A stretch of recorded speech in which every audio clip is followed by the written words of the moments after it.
Welcome, everybody, to a brand new Futureprobe stream. We're going to do something a little different tonight. My plan was... Well, let me tell you my original plan here. I prefer to stream... We have a streaming area in our studio, whatever you want to call this place. I like... It looks a lot better than my office. I got just like a crappy webcam in here. But the air conditioner broke in that area, and it was like 100 degrees today, so that was off. So then I was going to go stream a game at home where I got plenty of AC. But then that, I don't know, what would I play? You know, I already did the Avengers and all that, you know. So that didn't feel quite right either. But my office is nice and chill, and I thought... Let's not, you know, I had kind of a rough day today. We filmed out in the wilderness today earlier, and the air quality in California is pretty bad. So I was hiking up a hill from, I was down at a river. We were getting stung by mosquitoes, and we went up a hill, and you had to breathe heavily because you're going uphill, but the air quality is ass. So anyway, all right. I wanted to do something that made me feel good. So I thought, I'm going to talk about something passionate, something I feel passionately about. So I'm going to do top 10 favorite movies of all time. What are my top favorite movies of all time? And a lot of times when we rank stuff on this stream, I like to have a room full of people here. I mean, you know, not everyone's doing a room full of people right now, but I like to have a room full of people debating things, but I think that's better for like what's the best chain restaurant, what's the best movie theater candy or whatever, because there's a limited amount of what those could be. With the top movies, there's infinite choices, so I'm going to do that myself. I got the chat here, and I encourage you, you know, debate me or you know, if you think I made the wrong choice or I ranked something higher than the other thing and you think like, no. You know, here's my reasoning for that, whatever. Just go ahead and throw it out. I want to get a discussion going. That's the point of it. But then, anyway, what I'm getting to is when I decided to make it my top 10, I've said this before. I swear to God, the Twitter app provokes more typos than anything else. When I do texts, when I do, you know, emails and stuff, I really don't have many typos. When I do tweets, they are riddled with typos. I don't know what it is. And the poll went out on what topic I should do, and it picked, and it wrote, I didn't, top 19 movies. So I'm going to do top 10, and then I'll try to round it out to 19 if we have time. If it, you know, I don't know if I'll go that in depth on all of them.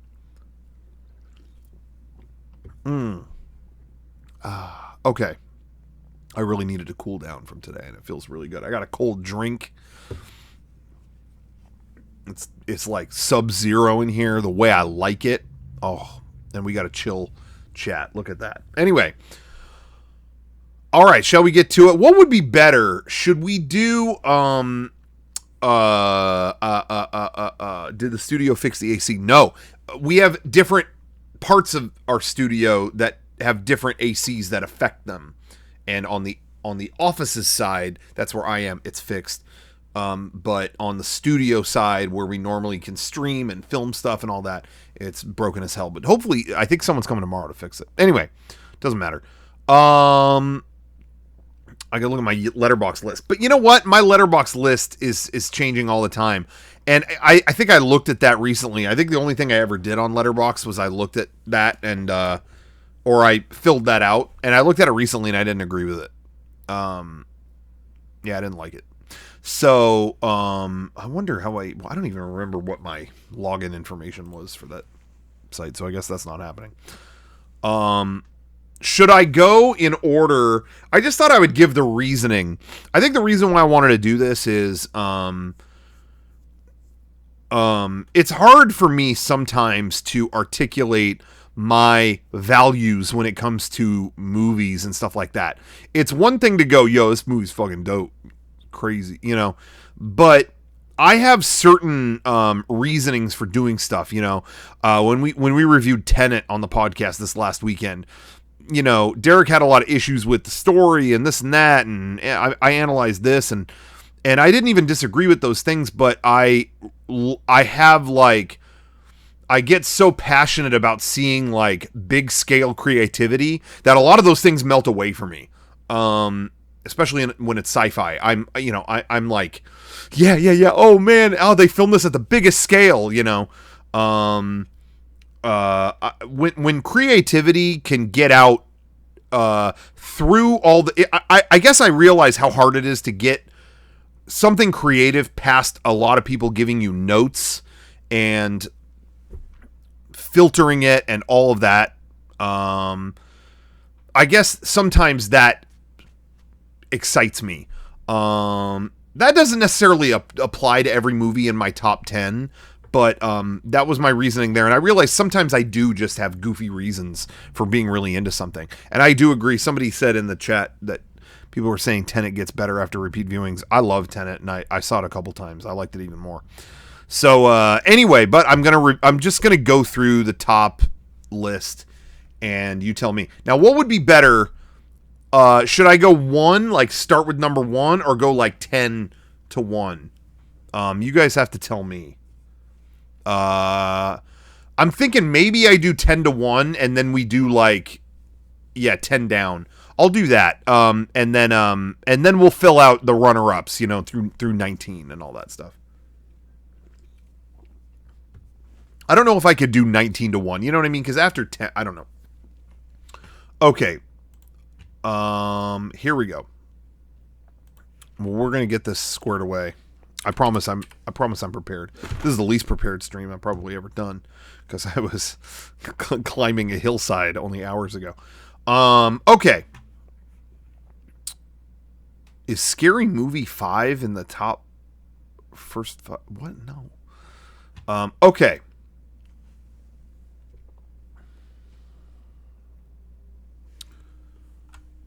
What's the goofiest film on your list that isn't considered artful cinema? Mine are Clerks, Mallrats, and UHF.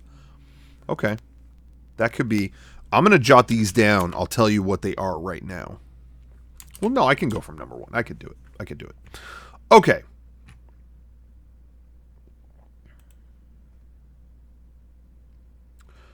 All right. I'm going to have an image accompaniment for each one. I'm going to give you my number 10 right now. This is the goofiest movie in my top 10. Here, let's see here. I want to have images with each one because I feel like you got to have a visual, you know what I mean? To see.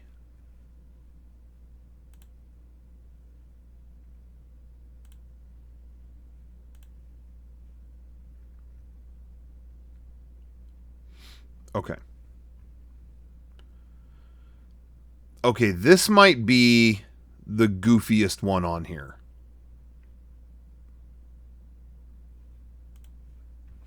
But I'm gonna say my number 10.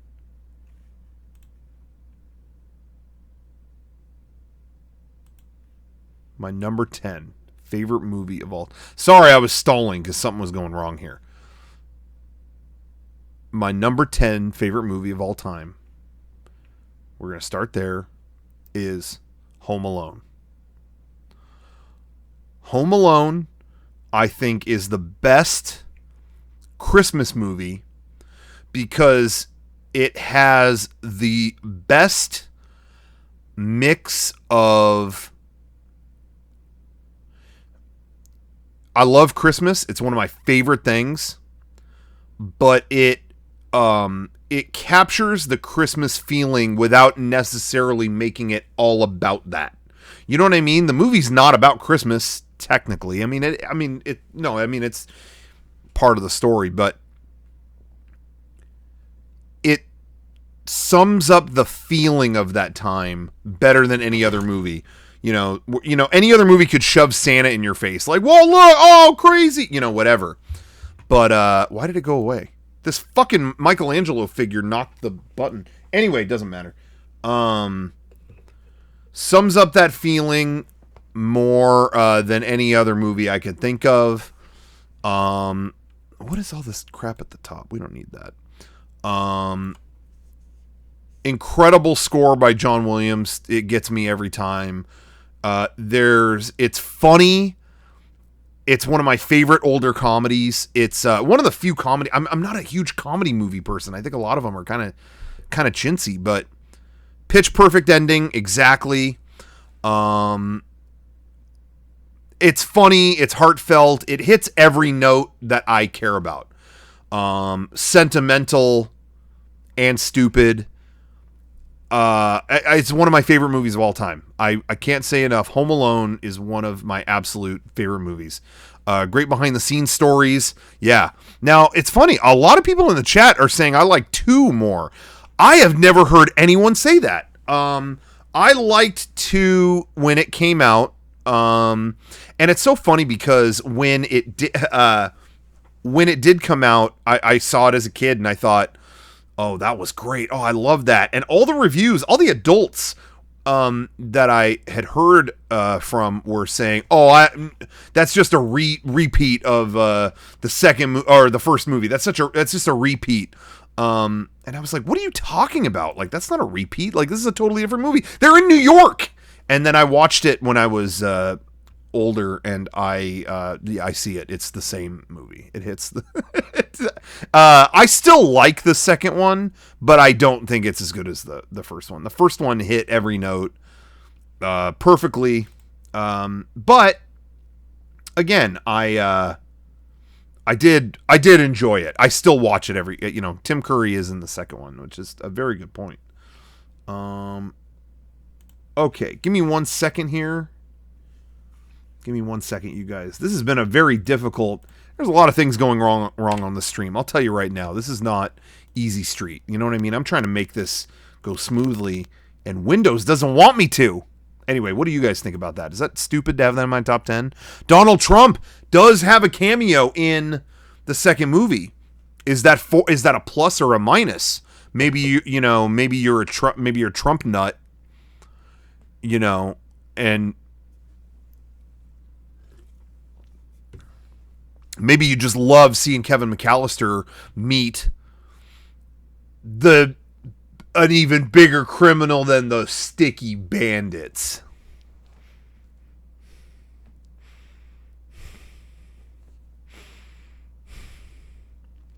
Anyway, okay. So I'm just looking at what everyone's saying in the chat, seeing if anything I agree or disagree. I want to hear. I personally like Home Alone 2 more because it hit more cheesy emotional beats with the pigeon lady, and yeah, I like the pigeon lady part of it. I know that felt like it kind of, I know it felt like it kind of repeated beats from the first one, but I like that part. I still like it. Would you say the top 3 Christmas films are A Christmas Story, Home Alone, and Christmas Vacation? Yeah, I would, but A Christmas Story, hear me out on this. Hear me out. I really like A Christmas Story. I really like it, and I like to watch it every Christmas. But stop. Fuck you, dude. Sorry, that is so annoying. For me, it kind of has a cynical nature, which to me clashes with it being a great Christmas movie. Does that make sense? But it's a great comedy. I really do like the movie. I'm not trying to dog on it. And it still might be in the top 3, but definitely Home Alone and Christmas Vacation are my top 2. I don't know what would be my third one. Maybe Home Alone 2. I hate It's a Wonderful Life. Fuck It's a Wonderful Life. I saw that for the first time a year ago, and I fucking hated it. That's a Christmas movie? Please. I don't like Jingle All the Way. I really don't. Yeah, fuck Elf. Fuck Elf. I do like A Christmas Story, though. Maybe that would still be my number 3. That might still be. But whatever. This isn't the Christmas Story stream. Do you what? Oh, somebody asked me in the chat my least favorite movie. I thought maybe I had a copy of it here. It's Waiting. Waiting. Okay.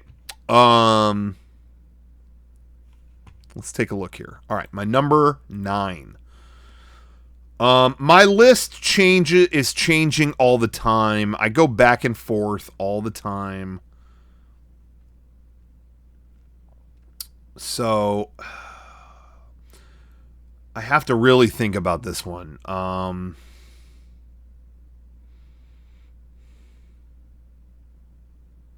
Dude, it's really tough. It's really tough. Jackass. That's not going to be Jackass. Okay. I really got it.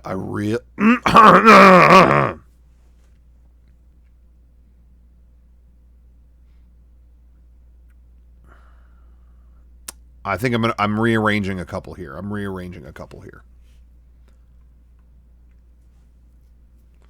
Sorry, I got my choices here and I'm looking it over. I'm really like heavily considering. Okay.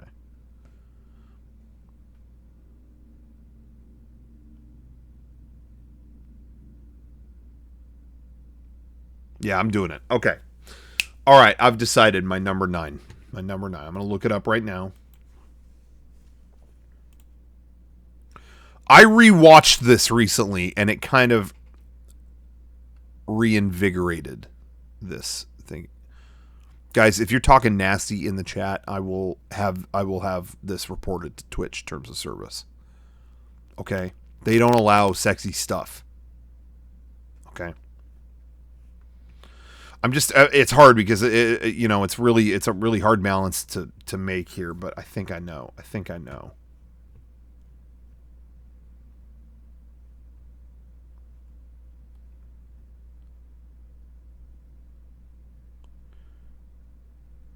Yeah, I think I'm doing it. Okay, I'm doing it. Here it is. My number 9. My number 9 favorite movie of all time. I don't know if this is going to be controversial or not, or maybe you just aren't going to care. My number 9 favorite, and again, I've rewatched all these movies. It's different than anything I've said before. My number 9 favorite movie of all time, The Wizard of Oz. I rewatched this again recently, and it's an absolute classic. Probably the oldest movie on my list. This movie holds up.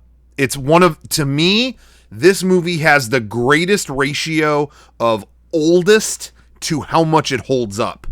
Do you know what I mean? You like the James Franco version more. Oh my God. Oh, sorry. Oh God. Absolutely the one of the most classic movies ever. I have insane just so many memories from when I was younger watching this when it was on TV once a year. And so I have such great memories of seeing it there, and it's so funny. This movie felt like so long and epic when I was a kid, and you watch it now, it's like an hour and a half. But to me, it still has a valuable lesson. It's visually impressive. The filmmaking is still impressive. It made in the 30s, and you could still watch it, and you go, oh my gosh! Like, they play with the format. That's stuff Kojima does in his games. Like, when we tell this story about Metal Gear, it's in 8-bit pixels, but then when we show Metal Gear Solid 4 shit, it's all the up-to-date graphics, and he plays with those mediums against each other. This movie has black and white, run through the dirt film, and it's all a cop-out. It's a trick, because in a minute they open a door and the movie is gorgeous full color. And I think that's really impressive. I think it's really an incredible movie. It plays with medium. It plays with expectation. It has great heart to it. The music is unparalleled. Classic movie music and movie score and whatever. And the magic is still there. It's that old. The magic is still there in this movie. And I do get something out of something that really showcases the magic of movie making. You know what I mean? I enjoy the movie itself, but when it's got that energy of like, wow, they did this. Every movie magic trick, is in motion here. I do really, I feel something there. You know what I mean? So I'm saying it. The Wizard of Oz, classic. Yeah, I agree. The people in the theaters must have in the 30s must have lost their minds when the color switch happened. Oh man. Did I watch the Wizard of Oz Broadway show? Wicked? No, you know what? It's funny. I was definitely a certified theater kid, but I never saw that. I heard somebody kept singing in one of my classes. They kept you gotta be popular. Is that Wicked? That's the only thing I know about it. Stupid rumor of an Oompa Loompa hanging himself. Oompa Loompas are in a different movie. Anyway, that's from... Okay. Not the greatest show ever, but if you like Wizard of Oz, you got to see it once. Yeah, they were going to do a movie. Dude, there's a tweet. Somebody will have to find it. But there's a tweet Disney made forever ago of where they said, and coming soon, the movie you've been waiting for, Wicked, coming Christmas 2017. And it's like, what happened? Where is it? Anyway. Okay. That's my number 9. I switched it around with things I've felt before, but that's where I'm at right now. Number 8. I know what number 8 is. I'm giving you my number 8 right now, I think. Well, let's see. Hold on. No. Okay, I know what my number 8 is. I know. Okay, sorry. I had to get it. Had to get it correct. This is one I didn't see even that long ago. Maybe only a few years ago. And it had such an effect on me that I thought, this is one of my favorite movies I've ever seen. I liked it so much. So many things. I was just like, this is my shit. And I saw it over a decade too late. A couple decades maybe too late. But I'm saying it. My number, what are we? 8 favorite movie of all time. Oh, wait. Yeah, what are you saying in the chat? After you list your favorite films, would you like to hear the chat's top 5? Yeah, absolutely.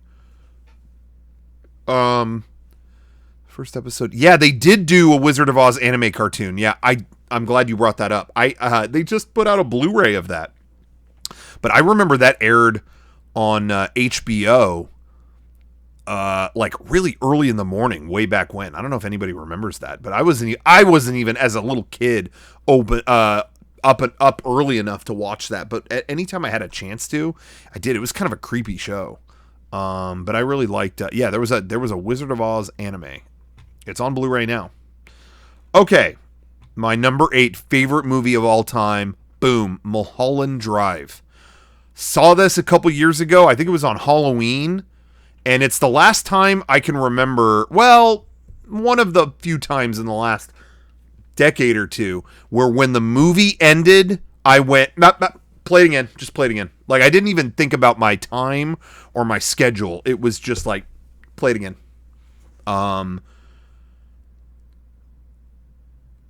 An absolutely gripping story of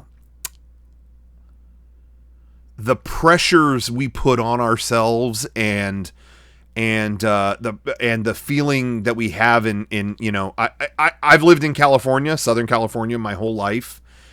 There's kind of a sickness in it, and there's an undercurrent of that in this movie.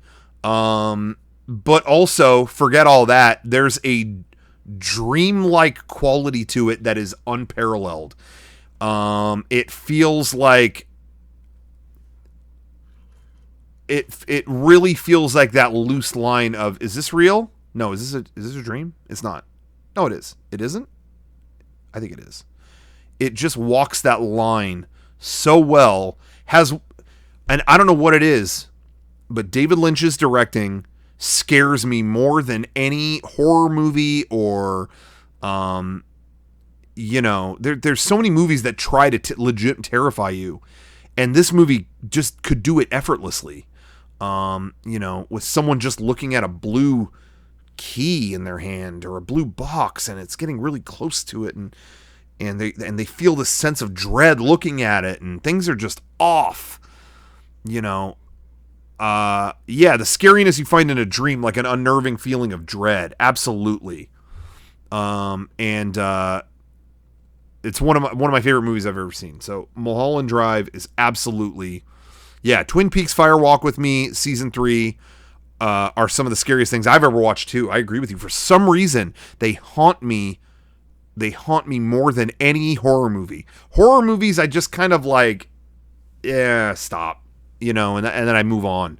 But these stick with me. But anyway, this movie in very little words sums up this dread feeling of not living up to who you think you should be, and handles it in a way where no one ever really even discusses it, but through dreams it says everything.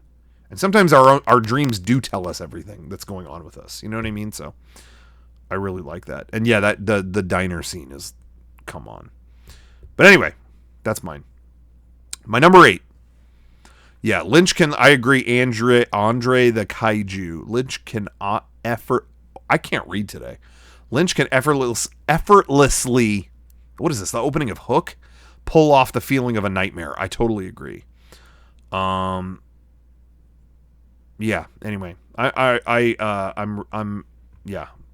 that bumped a lot of stuff around on my list because that's a fairly recent edition.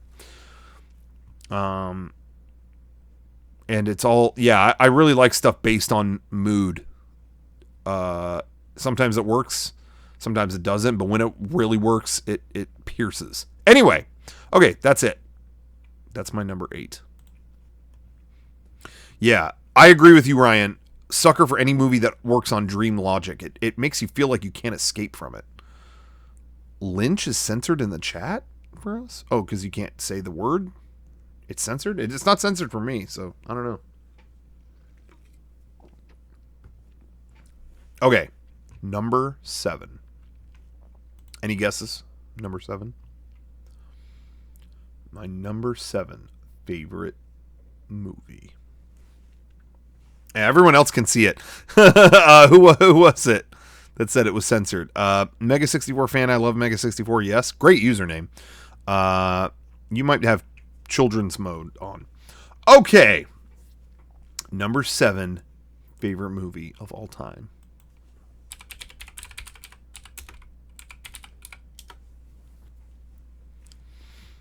And maybe you see this coming, maybe you don't, but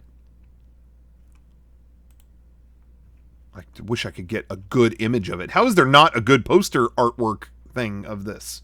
This is insane. It's cropped, so guys, don't laugh at it. It's cropped. My number 7 favorite movie of all time, Schindler's List. This is Spielberg at maximum Spielberg. Maybe not in a blockbuster sense, but come on. What do I need to do? You need me to sit here and explain? It's my favorite Spielberg movie. It just pierces me every time I watch it. Fantastic from all sides. I mean, maybe my favorite scene, one of my favorite scenes in a movie ever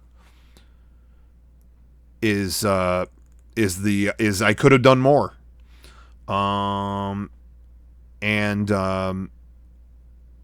a Spielberg nut, big. I'm a disciple of Spielberg. Well, I'm not a disciple of him. That would mean like I'm following in his footsteps. I would never say that, but I really, it is an action movie. Yes, it's an action movie. Yes, to answer the chat, it is. It's like the Fast and Furious before car. Well, no, they had cars. They just weren't as fast or furious. Anyway, but yeah, I'm emotionally ripped apart.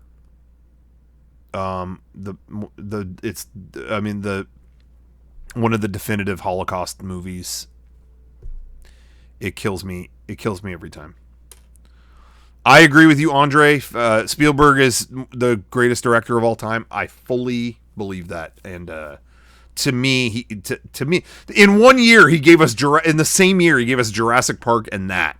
I just feel like he has an emotional side to him that totally gels with mine, and so his stuff speaks to me in that sense. And so anyway, I don't need to go on about Schindler's List. I mean, you watch it and you see it for yourself. Please tell me the Shawshank Redemption isn't on your list. It is not. I kind of agree it's overrated. I don't dislike it. I think it's a very good movie. But yeah, I didn't see it. Well, when did I see it? I probably saw it 10 years ago. So that's not recently. And I thought it was really good. I thought it was a great movie, but yeah, it's not on my top anything. I didn't think it was that. It's not that I didn't think it was good. I thought it was great, but it just didn't, it was fine. It's good. Okay. Now, let's take that away. My number, let me take a look here. My number,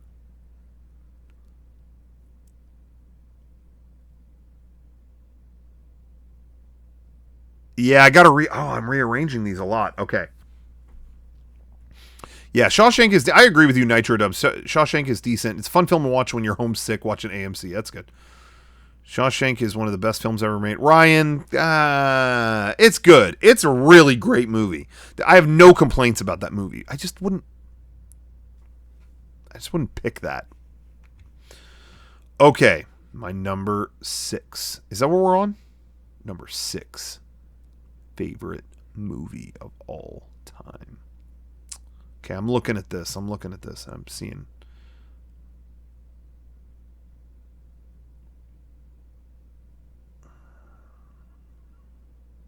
Okay, I think I know.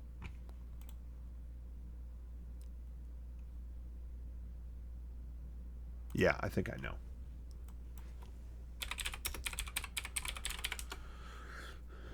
Am I on 7? No, I'm on 6. I think I'm on 6 now. You guys are not even going to be surprised by this one at all. Oh, man. People talking about Spielberg in the 2000s. First of all, hold on. People are saying he hasn't been that great in the 2000s. Homeboy gave us Minority Report, AI, Catch Me If You Can. These were all in the 2000s, early 2000s. But those are, to me, among his best movies that he's ever done. You know, War of the Worlds is okay. I liked what he did with it, but not my favorite. I think there's an important distinction to make that he has basically said, if you look up him talking about his work, he's like basically retired. Once he made that distinction, I kind of felt like, yeah, whatever you want to do, man. To me, he's earned doing whatever he wants to do right now. Yeah, and Munich, to me, Munich was his last like untouchable classic, incredible movie. You know, since then, whatever. I love Lincoln. I love it, but I can understand that that's not going to do it for everybody. I think he's making stuff that he wants to make. I don't think he cares about anybody else's field of interest right now. So I think, great, keep making them. I'll go see them. That's my Spielberg rant. Okay, my number 6 favorite movie of all time. Are you ready? It's... Wait, I gotta find a good image. It is... The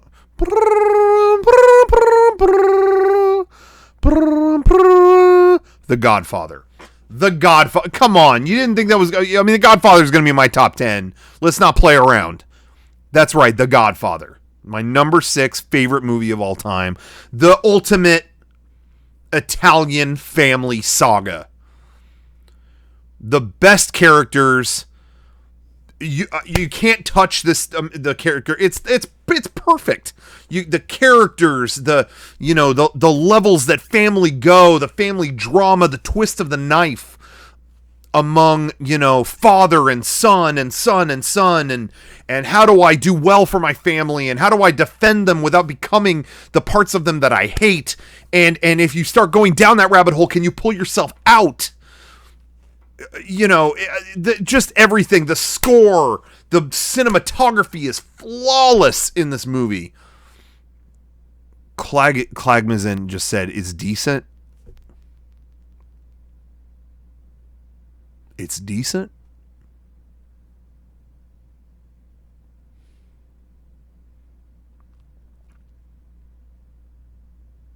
Anyway, we're gonna have Twitch. We're gonna have Twitch talk to the internal department, because we're gonna have you removed. Put your account to sleep.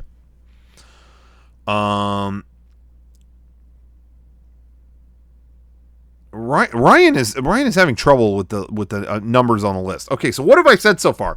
I said hold on. Number 10, Home Alone. Number 9, Wizard of Oz. Number 8, Mulholland Drive. Number 7, Schindler's List. What the hell just popped up on the screen? Number 6, Godfather. Okay. What was that? It was like a pop-up ad for animal masks. What the hell is this? Anyway. Okay.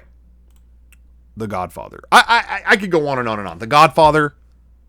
Do I need to explain The Godfather? Please. Please. Okay. It's perfect. Perfect movie. All right. That's my number 6. Are you ready for my number 5? Number 5. Any guesses? Let's see. Gallic Spice says, I saw Godfather I'm losing it. I saw Godfather for the first time in my high school film class and instantly loved it. Also, Part 2 was one of the only movies to make me legitimately cry when I saw it for the first time. Wow, okay. Powerful stuff. Okay. My number 5 favorite movie of all time. Ready?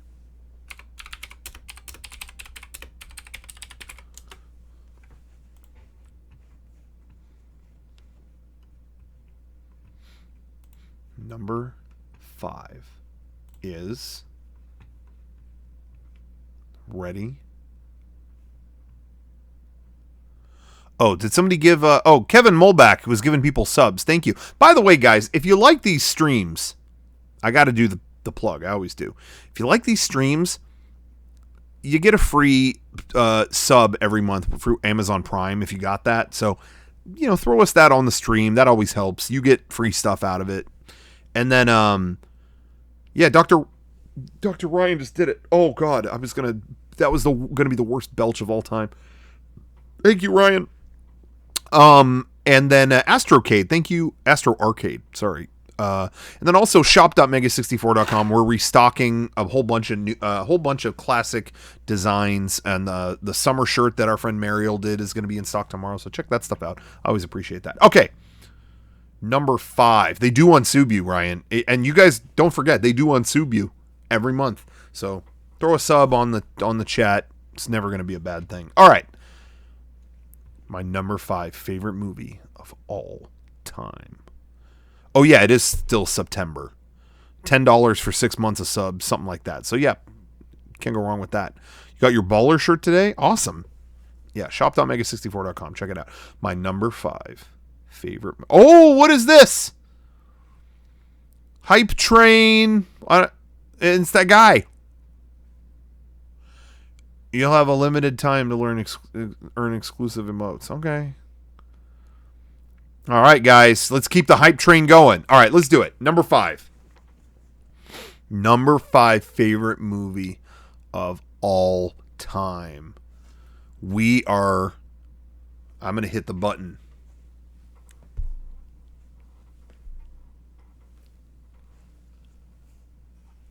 That's right. Ta-da! Oh, wait, it didn't work. Ta-da! 2001 A Space Odyssey. 2001 A Space Odyssey is, to me, a panoramic painting of mankind, where it grew from, where it will go, and where maybe it must go. This might be the definitive last word on science fiction. The effects still look... Oh, my... Walter Pickles just said it was a boring movie.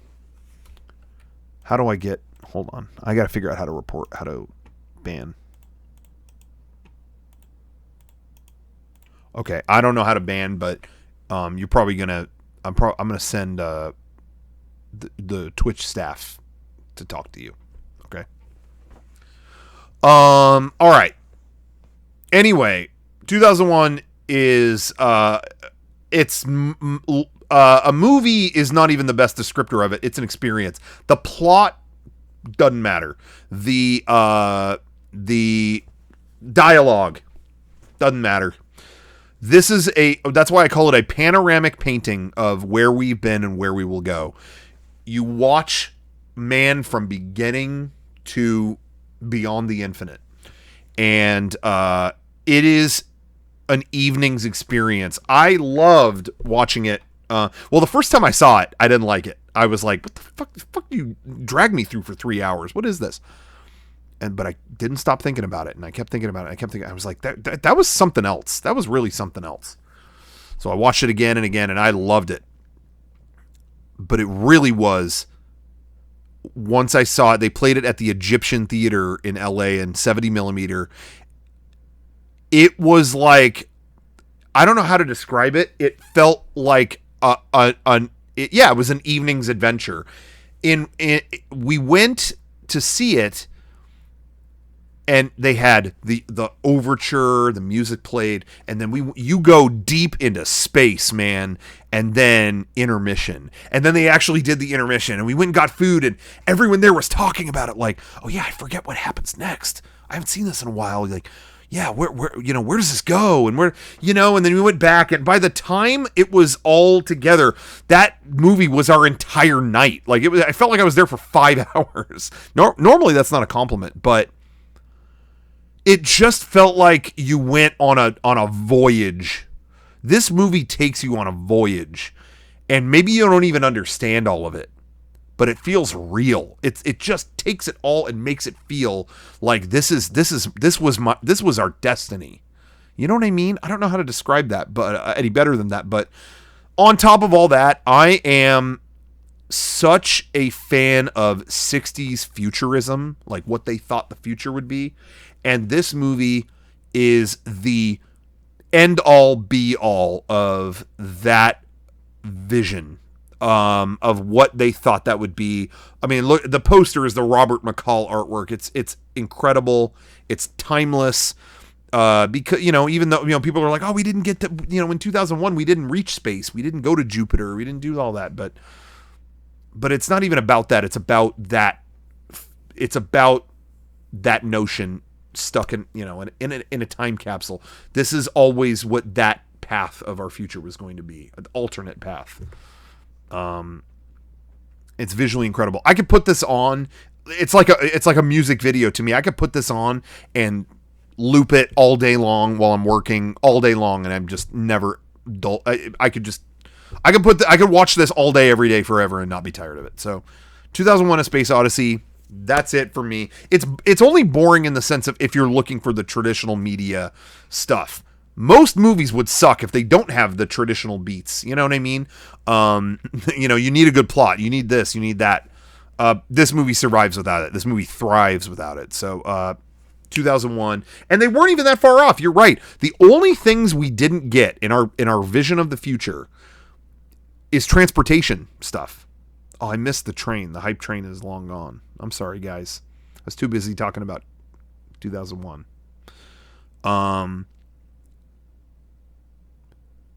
But for me, it's the ultimate encapsulation of the wonder of where can mankind go. But yeah, all we got wrong in the predictions were transportation. It's transportation we did not get right. Everything else we did. They have iPads in the movie. They have all this intercommunicative stuff. That voice identification and all this stuff. We got that.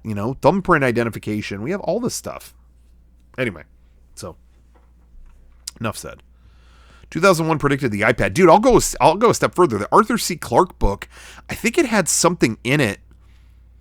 I think they had something in it where someone had a mobile device and they would get the headlines from every major newspaper around the world delivered to that device, all in a list.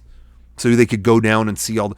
Dude, that's an RSS feed. Like, they nailed that. They nailed a newsreader. They did that, So anyway, and the iconic use of the classical music. Using the classical music puts man's accomplishments into perspective, So I love it. Anyway, that's all. 2001: A Space Odyssey, my number 5. Okay, are you ready for number 4? Are you all ready for number 4?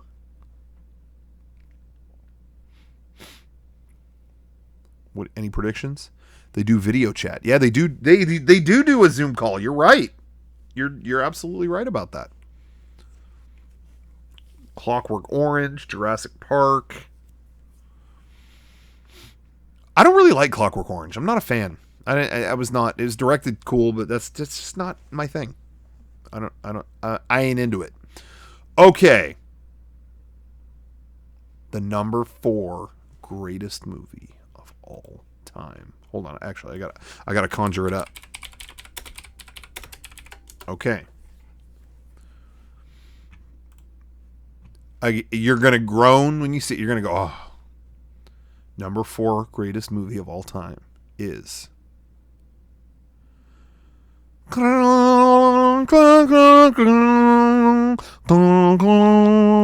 Godfather Part 2. You guys kept saying, "Whoa, you put Part 1 in your top 10? Oh man, and not Part 2? I can't believe it." Part 2 is even higher on the list. I have always loved Part 2 the most. Now, the first one is a classic, and it's the classic. I get it. There's a lot of reasons to. It's the standalone. It's got all the character and all the, things that I think most normal people would value the most. But I'll tell you, I like Part 2 because for me, what blew my mind, Siz's brother is saying I could take it or leave it. Okay, how do I get them?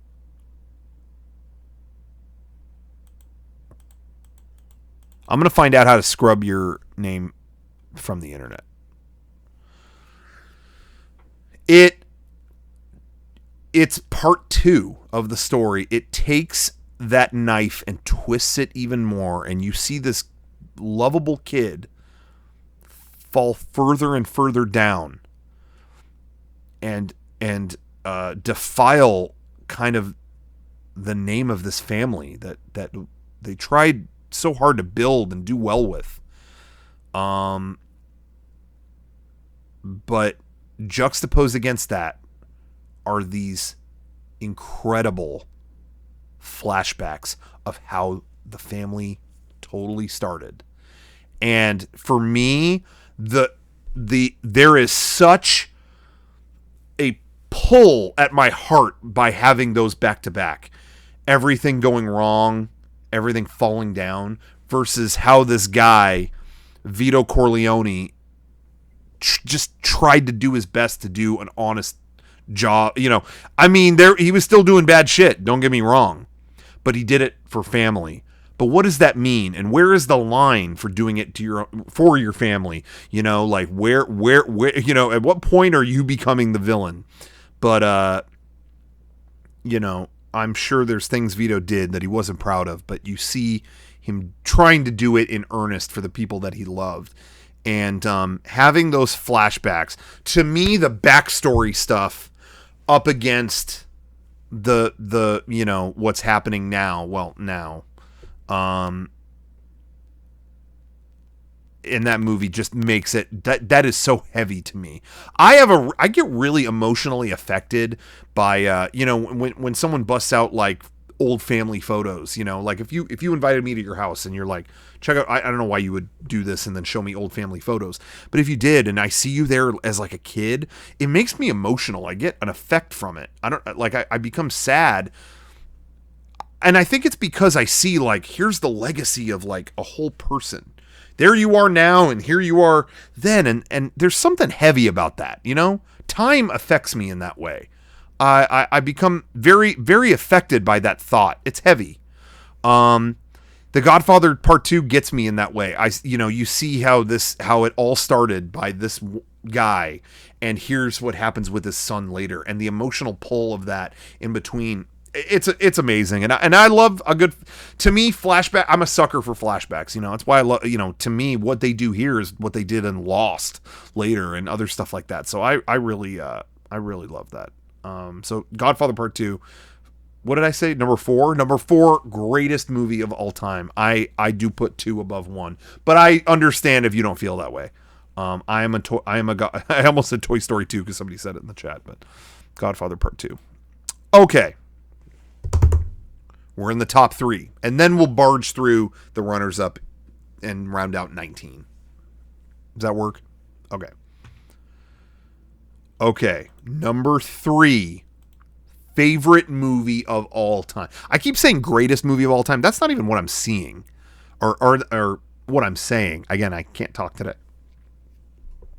These are my favorite movies. I don't think these are the greatest movies of all time, necessarily. I mean, the last one, yeah, okay, I do. But this next one is the perfect example of one that a lot of people would not agree with.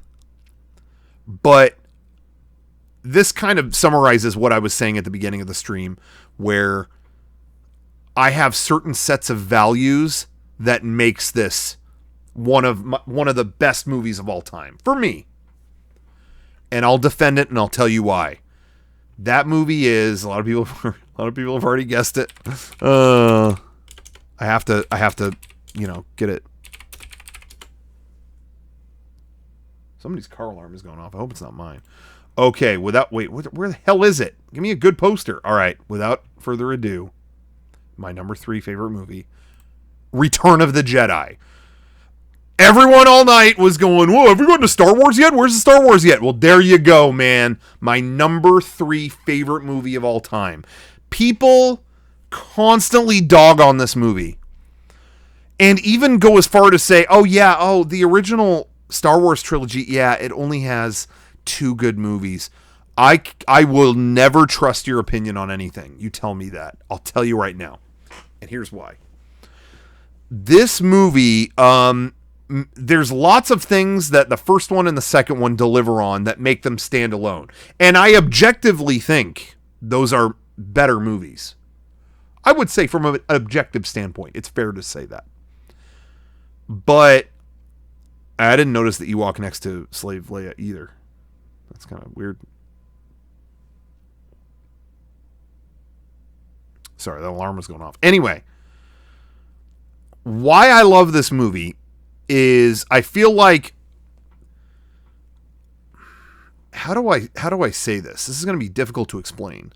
The first and second Star Wars movies, Star Wars Empire Strikes Back, set up this incredible universe, something like we've never seen in movies before, and lays so much groundwork with those movies that they should be commended forever for what they did. You've never seen anything like that. Return of the Jedi, the groundwork is already laid. It's kind of the Back to the Future 3 of this trilogy.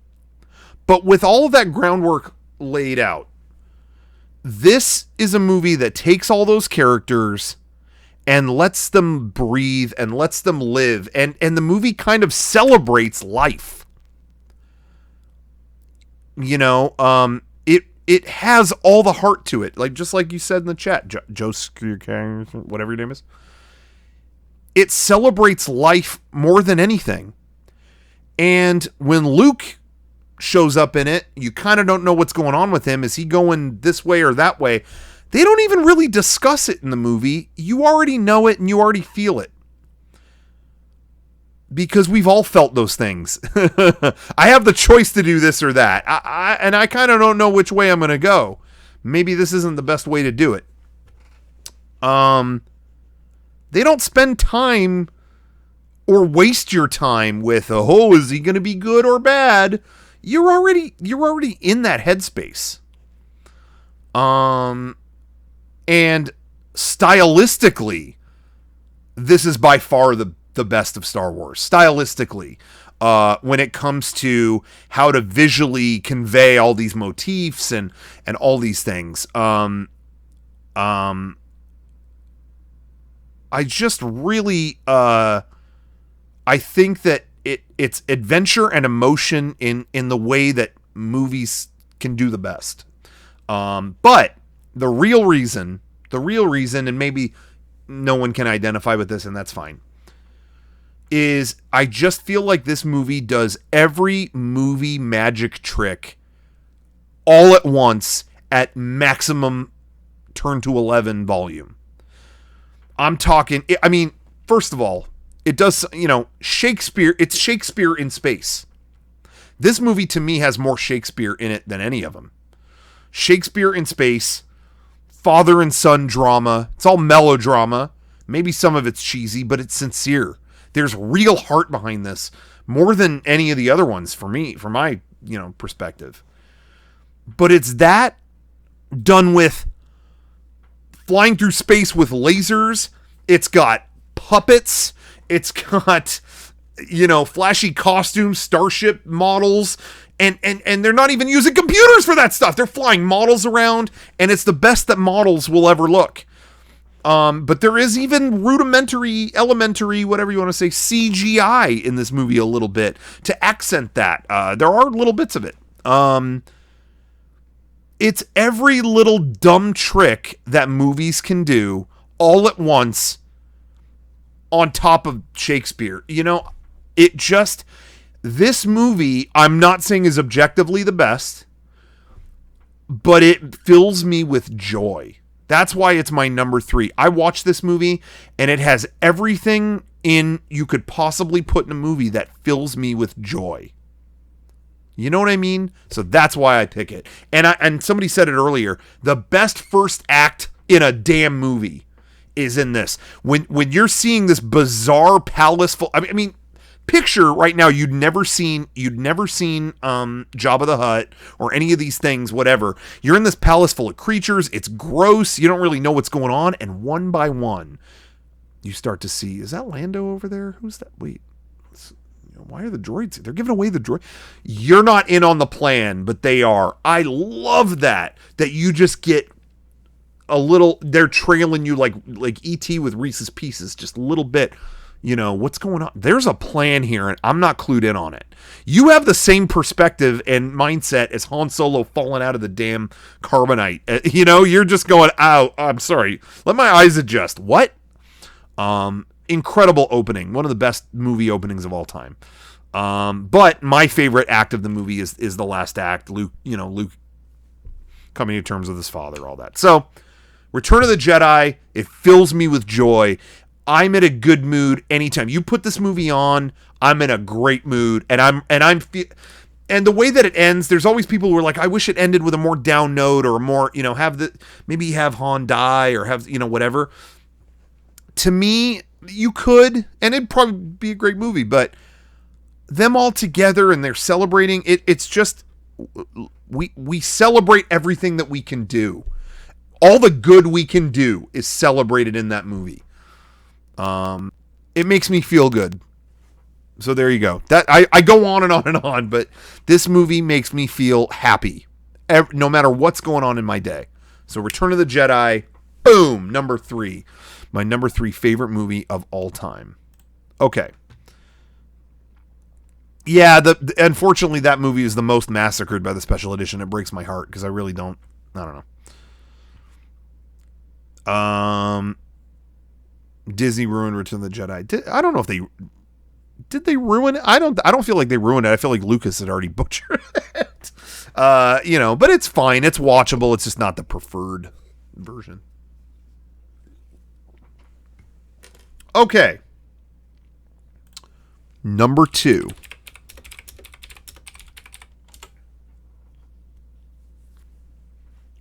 All right, give me just a second. And I don't know. Ugh, sorry, I pulled up the wrong images. I don't know what. I like the original Ewok song that's at the end of Return of the Jedi. I never minded the Ewoks. And even with them, there's emotional beats to them. I'm pro Ewok, sorry. But I like the original song, but the new one that was by John Williams too. I'm not going to hate on that. I like either one. I'd probably say leave the original, but I didn't think that was like a bad change. I wish they would leave it alone, but I don't think it's a bad change necessarily. Okay. My number 2 favorite movie of all time. And I feel very strongly about this, and I'll tell you why.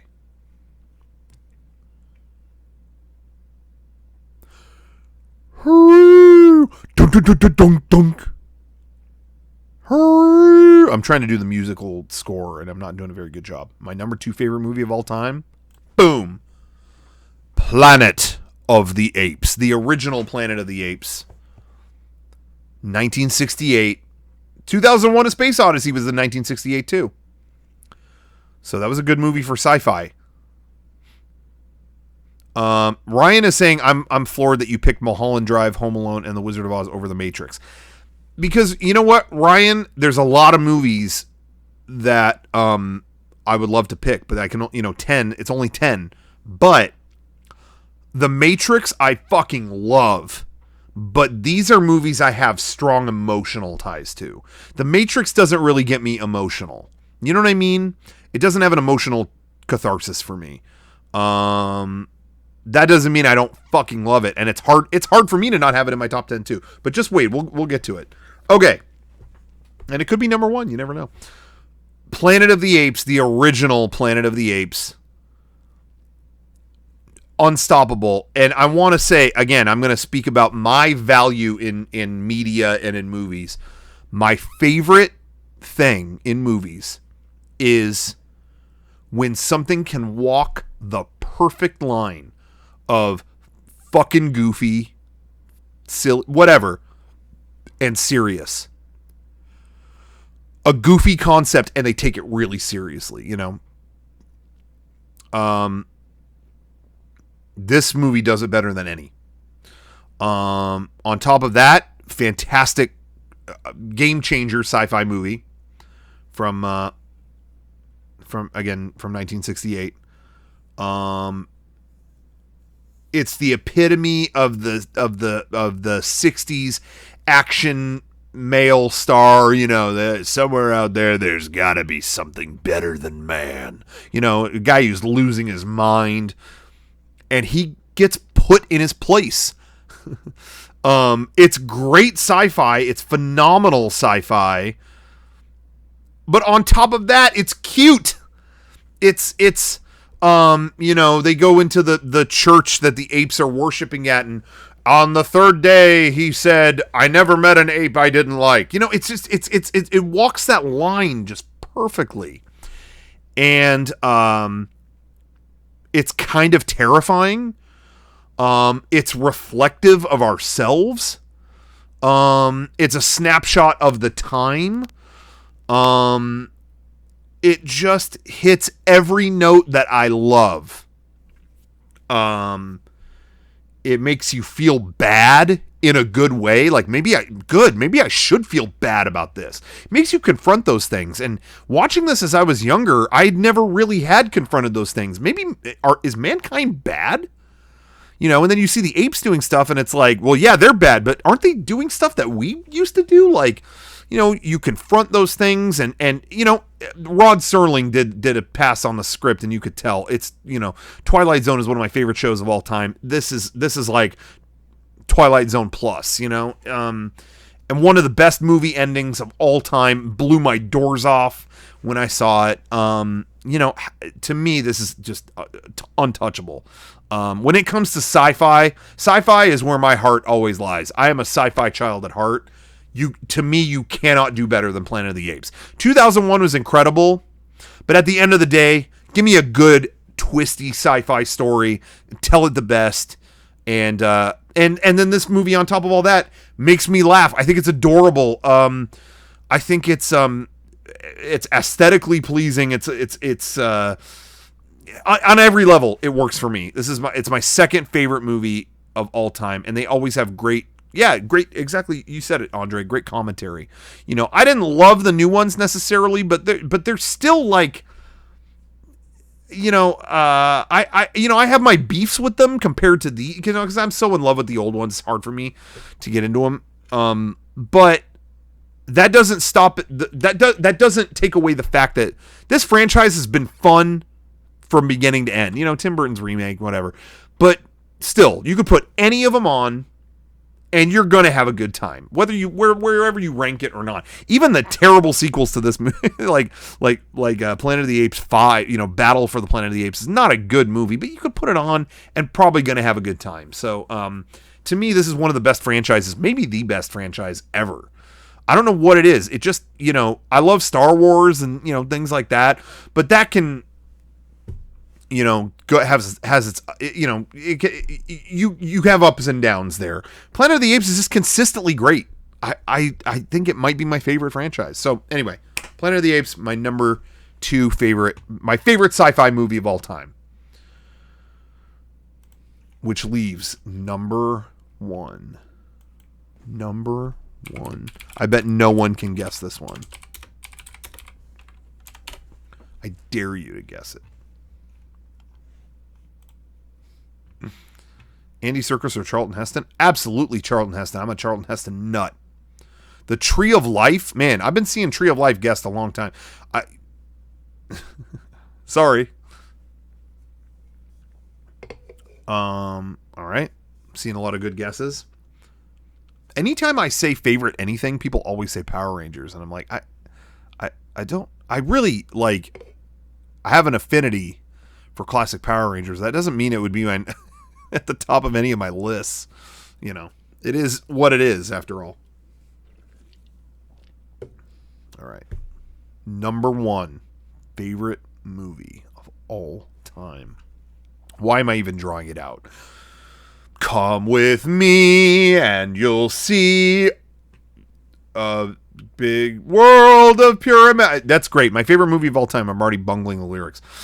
The world of pure imagination. You know what gets into my head is they did a video online of somebody did a Sweded version of Willy Wonka. It's only like a minute long, but he purposely, he gets the lyrics wrong. And I've laughed at that video so hard that now I think of the fake lyrics. Take a chance with a prince and enjoy it. Those aren't the lyrics, but those are in the parody. Doesn't matter.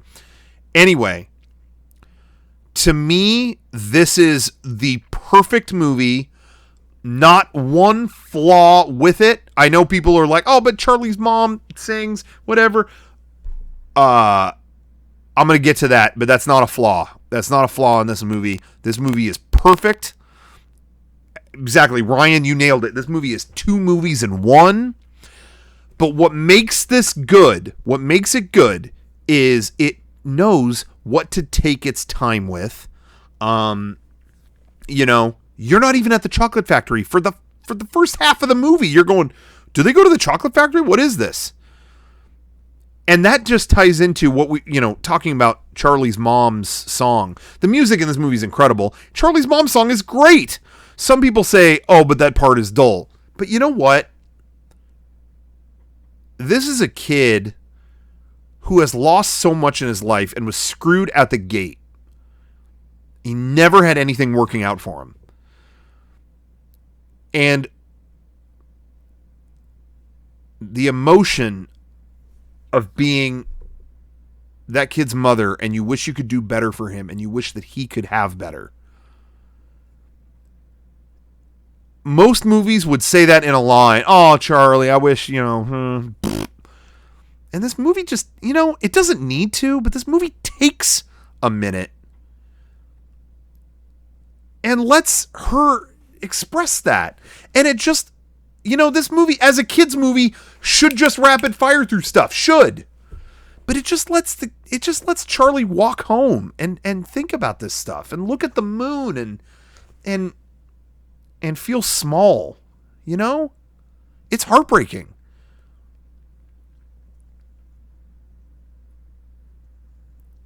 The fact this movie takes time to do things like that.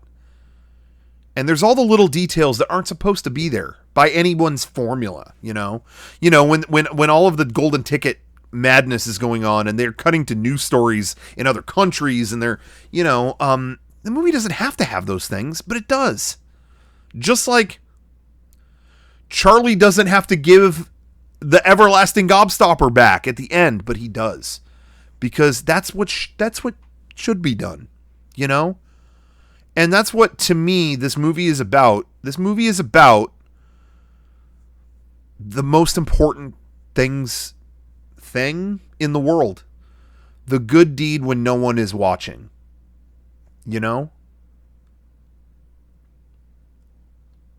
Doing the right thing, even if you don't get credit for it.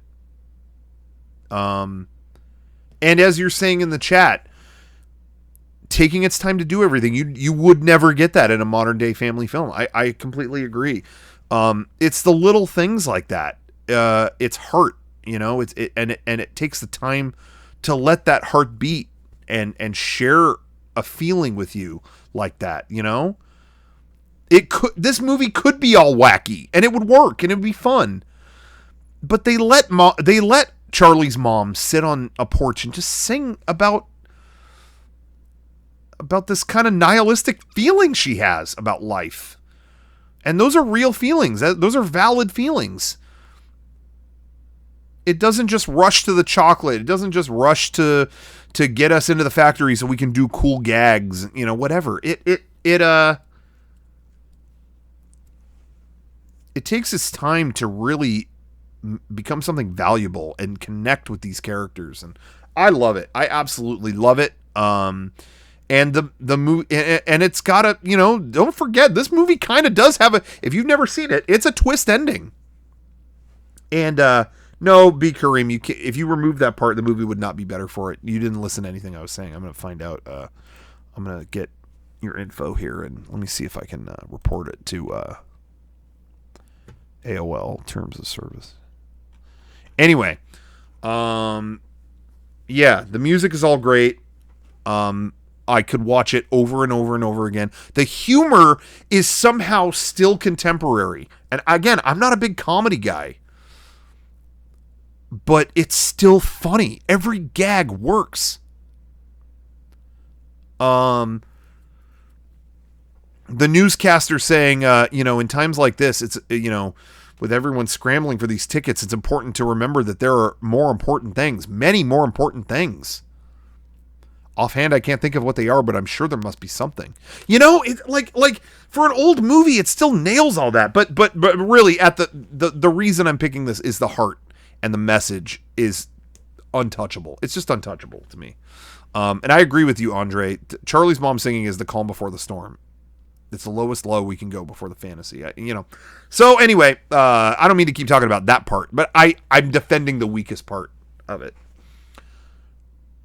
I'm glad Red Letter Media agreed with you. That means everything. Anyway,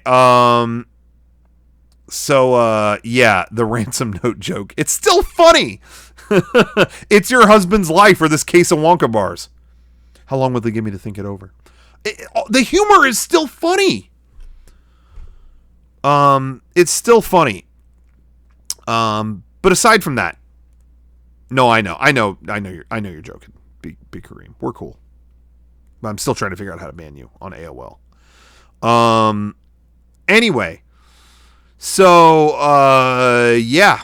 I just think this sums up, and again, it's a great story, but it's also got that cute side to it. I love the aesthetic of this movie. To me, the aesthetic of this movie is 10 out of 10. And what's funny is I loved the look of it so much when I was growing up. And then when I got older, I mean, I was, in my 20s, I started going to Disneyland a lot. I got an annual pass, and I was surprised how much I loved, in a similar kind of way, like the aesthetic of being there, and the art of old Disneyland from the late 60s and all that just really got to me. And then I found out it's the same guy, the same art director, Harper Goff, art directed Adventureland and all this other stuff in Disneyland, and all the physical sets and stuff in this movie. So it's funny that you find out one person designed everything you've loved. But yeah, there's something more to discover every time you watch it. I agree with you, Kevin Wrestling. Anyway, though, that's my number one. Yeah, Small World. You nailed it, Sargon. I really just can't say it enough. This is my favorite movie of all time. I can't say it enough. Charlie and the Chocolate Factory was a poor, pale corpse of a movie next to this one. This just totally emotion, like, it's ironic because this movie's called Willy Wonka and the Chocolate Factory, but it's a really emotional story about Charlie, and then Charlie and the Chocolate Factory, for some reason, decides to make it all about Willy Wonka and this unenjoyable man, just annoying man, and why we're meant to care about, like, oh yeah, he's got family issues. I don't give a shit, so that it was actually extremely off-putting. So I didn't like that movie at all, and I remember when it came out, all my friends were like, it's amazing, and Rocco, I know when you see it, you're gonna hate it, and I just want you to remember that that's because you are too nostalgic. Okay. You need to get over it and have an open mind, because I feel like you're not going to have an open mind. That was seriously what so many people told me. Then I watched that movie and I was like, this fucking sucks. Anyway. So yeah, I didn't like it, but the original, why touch that? Why, I'm going to remake The Godfather next. Like, what are you doing? Anyway, I know they were trying to go more for the book, but I didn't like the new one, but the original, my favorite movie of all time. Okay. So, oh God, my back. I've been sitting like hunched over this mic. That's not good. Ryan will tell you, your back should keep it aligned. All right, Paladin Kaz, thank you for the sub. I appreciate that. Have I read the book? I did read the books, and I for fun books, they're cool. Gene Wilder said he hated the remake. Oh, that's good. We're in good company. Well, not anymore. He's dead. All right. I'm just going to go down the list after that. Number 11 to 19. Sorry. I breathed in dust today. It's great. What's a movie you liked at the time and later hated? Wait, I need people to fuck their backs up so I can make money. Oh, Ryan wants people to mess their backs up. Well, it makes you a pretty penny. And then you can get, pay for that PS5. Did everyone get a PS5 pre-order? Or are you like not going to get it at launch? How are you guys feeling about that? Who got a PS5 pre-order and who wanted one and didn't get one? Got 3 of them? Hell yeah, easiest pre-order ever. That's the thing, is like, a lot of these places that you order, it's so untrustworthy that I think a lot of people, people are mentioning they got 3 of them and stuff. It's kind of sometimes you want to reserve one at every store just in case one fails, So then you got people having, who have 5 apiece, Actually, did it ever go back up on Best Buy? Rico Brahe, by the way, thank you for the Twitch sub. Did it ever go up on Best Buy? I want to find out. Yeah, pre-ordering the RTX cards. I'm not a PC guy, but was that a big fiasco or no?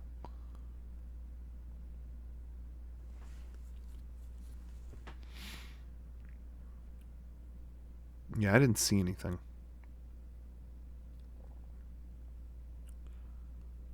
Anyway, all right. The RTX card sold out in seconds. Well, what about RTX online or whatever? We're in day 4 of RTX with Rooster Teeth. So check it out. Okay. I'm gonna rapid fire these. We're not gonna be here all night. Or I'm just gonna go 11 through 19. It pained me. It pained me to not have this in my top 10. NVIDIA purposely made a small amount of those cards? Really? The second it was up, it went down, and we have to wait 3 months for restocks? Are you kidding? 3 months? Oh my god. Damn, man. That's crazy.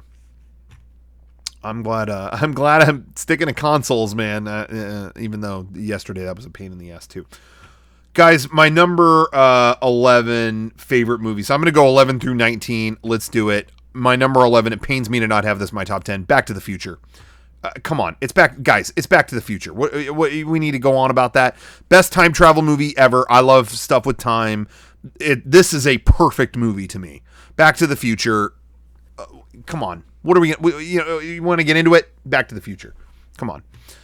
Okay. It is I really think it is there's very, even among my top 10, I'm not going to say they're all perfect.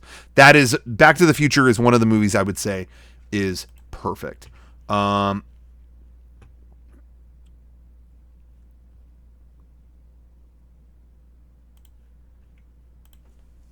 this is where it gets controversial. My number 12 favorite movie. But I can't decide. I can't decide where these land. So maybe you guys will help me. Where the hell is this? Whatever. It's a terrible image. Back to the Future 2. Oh, it's terrible. Back to the Future 2. That's my number 2 or 12. To me, 1 and 2 are simpatico. And a lot of times I rank 2 higher because I love the lengths that 2 goes to. But 1 is perfect, but I might like 2 more. In fact, the last time I ranked my movies, I put 2 above this. And I might even still want to do that now. But 1 and 2 are neck and neck for me. 1 is the classic. It's the perfect one. But the last act of Part 2, only movies can do that. In fact, reverse these. I'm putting Part 2 above Part 1 because it does, again, I love stuff that only the medium of film can do. And when they go back to the events of the first one, but they're behind it and in the background of it, I mean, I ripped that off and used it in Sequence Erase. It was an inspiration for that. But I gotta rank that higher. But 1 is the classic. Part 1 is the classic. I love Part 1. So I'm going to say my number 11 is Back to the Future 2 and my number 12 is Back to the Future 1. I'm going to do it. I'm sorry. I know it's controversial, but got to keep it controversial. Anyway, so those are 11 and 12. And it's kind of like we're going backwards, It's like back in time. Okay. Ooh, I'm rearranging these quite a bit.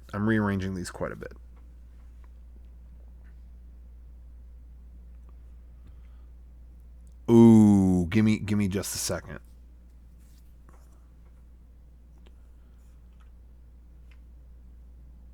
Okay, yeah, I gotta do it. Okay, my number, what is this, 13? This is not going to be, I'm rapid firing these.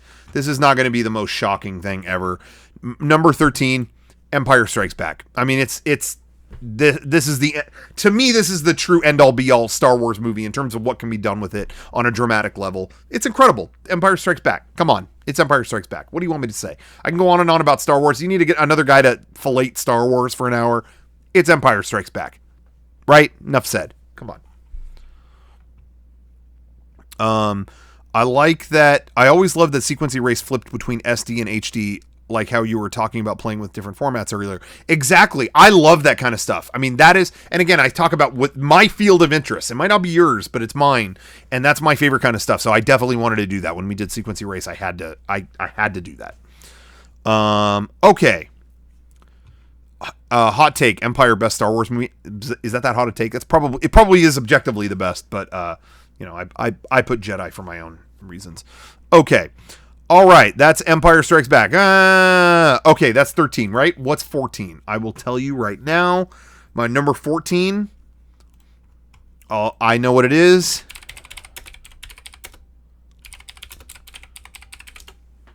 Opinions on the prequels. The prequels are not good movies, but they do expand this universe that I love. So, if they're on, I'm going to watch them. And I think there's some things under the hood that are really commendable about it. And George Lucas, I love George Lucas, and they are his stream of consciousness stuff. His crazy ideas are unabashedly not held back. That's a terrible description, but I don't think they're good movies in a objective sense. You know what I mean? Like, I don't think they're actually good movies, but I enjoy them for being, again, as I get older, I more and more appreciate when one dude's insane vision can make it to the screen without somebody else's notes. You know what I mean? I value that more and more. And so now I look at the prequels and I go, wow, they really did execute this. Some of it's good, some of it's bad. And the Disney sequels, to me, they got back in touch with the series being Saturday morning serials. Did the trilogy amount to much? No, it didn't really give us any new statement. So in that sense, missed opportunity, disappointment. But they are fun Saturday morning serials. I enjoyed the hell out of them. I love the characters and the art design and the visual design of all of it is there still aren't that many movies where they can, with all the money in the fucking world, do weird creatures and fucking bizarre space characters and whatever. Maybe they don't have a soul like the old ones do, but I had a lot of fun with them, so I don't have hatred for them. I just don't. They didn't amount to like a really meaningful thing. But they're fun. Okay. All right. My number. What are we on? 13? Is this 14? Are we on 14 now? Yeah, we're on 14, right? Okay. Well, let me just say, Star Wars and the prequels, the original trilogy, the prequel trilogy, they complete a saga. The sequels, the saga is, and not just because George Lucas worked on them, they complete a thought. The sequels, it's like, oh, are they going to add to that thought? No, they didn't. They just, another fight, But I still love the creativity of Star Wars in regards to epic space adventures. There's not a lot of movies delivering in a fun way in that regard. I like J.J. Abrams as a director. I don't know if he pulled that story off very well. I think it all became kind of, what was the point of this? But I had a blast with all of them. So that's it. Okay. Yeah, kind of redundant. I agree. We didn't need it, but hey, I had a good time. Okay. Number 14. What is it? Number 14. I'm trying to rapid fire these, but whatever. Number 14 favorite movie of all time. Bam. Indiana Jones and the Last Crusade. Did you think this series was going to show up or not? I don't know if you were guessing that, but number 14. I mean, to me, this is the best of that series. You can't, to me, adventure, Indiana Jones, it all goes hand in hand, and this is my favorite of the three. And I love a good father and son story. The son trying to earn the respect of the father trying to find his lost son, or vice versa, whatever. To me, this is the epitome of great adventurous movie. I actually think each Indiana Jones gets better. I like Raiders of the Lost Ark is good. I actually like Temple of Doom more from a directing standpoint. I think it's more exciting. And but Last Crusade, it, to me, has the best script of all of them, where it tells the search for the Grail is the search for the relationship between the father and the son, and I love that. Anyway, Indiana Jones and the Last Crusade, fantastic. I have that's another movie that you put it on anytime, I'm gonna love it. Okay, now, what was that? 14?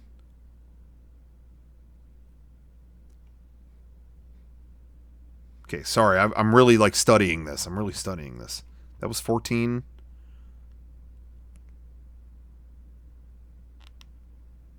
Okay.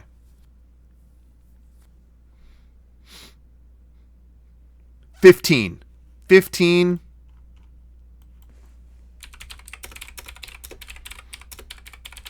Okay. I have to do this. Okay, this is another franchise film. You ready? I love my franchises. To me, Raiders of the Lost Ark just doesn't... it has a lot of kind of just dull stretches to me. And it doesn't have... To me, the father and son thing is the anchor of Last Crusade. To me, that's a level of heart that Raiders just doesn't have. And I always thought it concluded weak. I never liked that it kind of didn't matter what Indiana Jones did. I saw it later in life, and it just I think it didn't lay its claws into me, But still a good movie. It's Spielberg. It's classic, whatever. But yeah. Okay. All right. My number 15 favorite movie of all time. Wait, I thought I had a prop here to show, but I don't. I'm trying to do Shire music.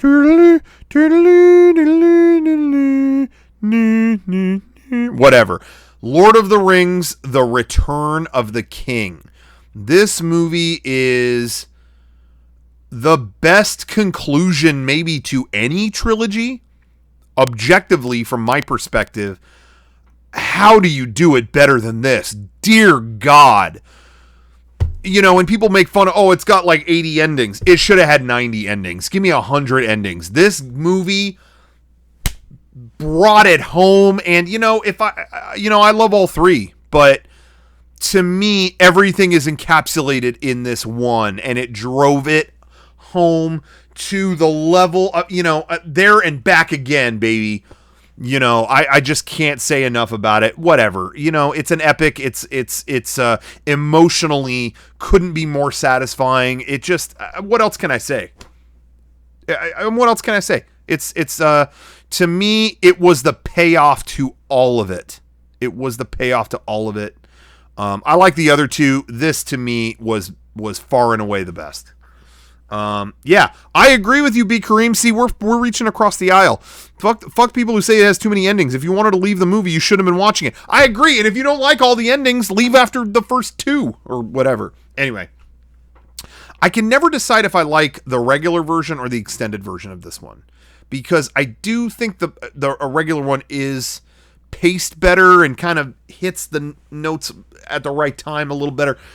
But it's lacking a few things that are like, really, you didn't include that, Whereas the first one and the second one, extended is the only way to go, as far as I'm concerned. But no, I'll probably still pick extended.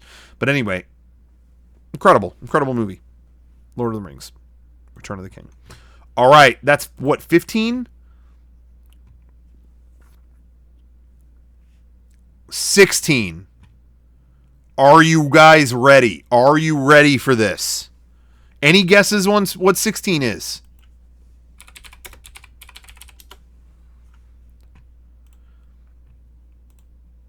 You know what, guys? It's going to happen.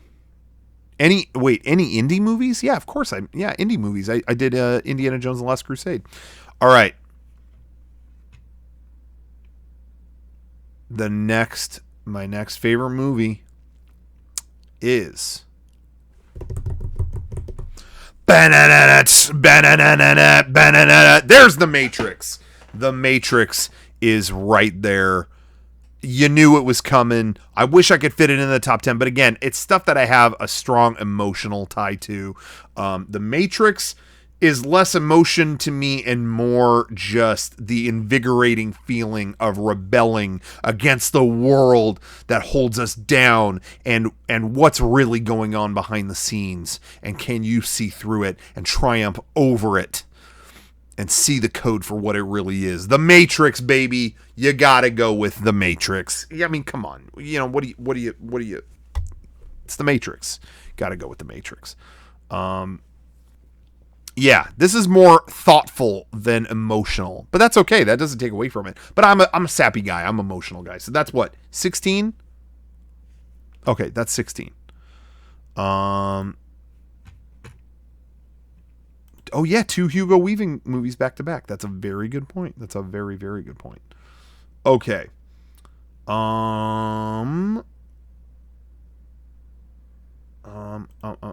Okay. Y'all ready for this? Are y'all ready for this?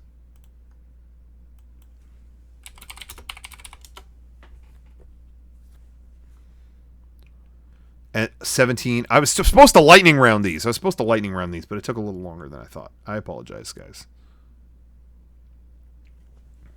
I'm looking. I'm kind of reassessing my list here.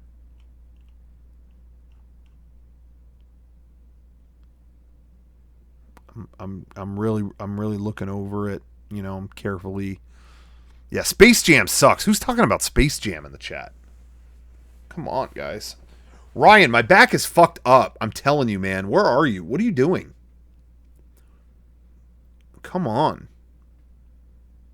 Fly down here. Would you fly down here? Ryan, do you feel right? Would you feel safe flying? How would people in the chat, what do you guys think? Are you okay with flying right now, or would you be like, I feel like I get sick on planes a lot. After I fly, I'm sick. I just feel like that would be ooky.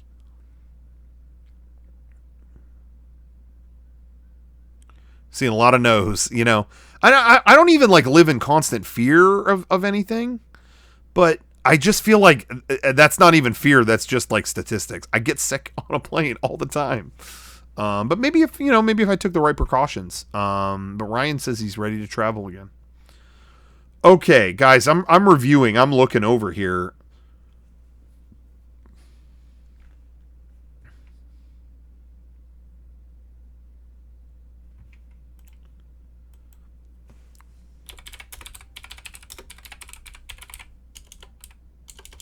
Okay, this might be controversial. I might be doing something controversial here. People might not like this. Ready? My number, what is this? 16? Is this 16 or 17? Favorite movie. 17? Favorite movie. Oh, Matrix Revolutions! Uh-oh! Are we sensing a trend? There might be a trend here? Oh, man. Who else has this in their top 20? No one, because they're well, and I'm sick. That's right. Because I consider these all one thoughtful piece. That's right. I'm really not joking. To me, there is provocative, thoughtful things happening under the guise of the action blockbuster. I think these are the most misunderstood big budget blockbuster movies ever. I'm not trolling anybody. I really think that. Because I'm going to tell you right now, my number 18 favorite movie, and we're going with it right now, is, oh no, Matrix Reloaded. That's right. This trilogy, I would put them all as one, but I feel like that would be wrong. I feel like that's cheating, isn't it? The Matrix Trilogy is, in my eyes, the most underrated, misunderstood trilogy, think piece, whatever you want to call it, in movie history. I'm telling you. You watch the trilogy, if you watch the trilogy with me, I will show you things and make you think things that will inspire you. You will watch these and you will absolutely feel enlightened. So I'm telling you, the most underrated sequels of all time, Matrix 2 and 3. This is not a bit. It's not a bit. If you know me, you know. Some of my favorite movies ever. Okay, and then what is this? 19? Is this the last one? My number 19 favorite movie.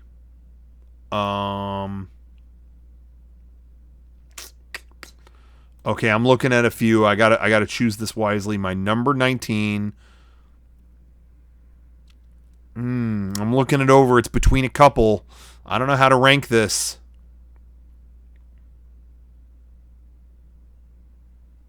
It's really hard for me to rank this. It's between two, and it's really hard to pick between the two.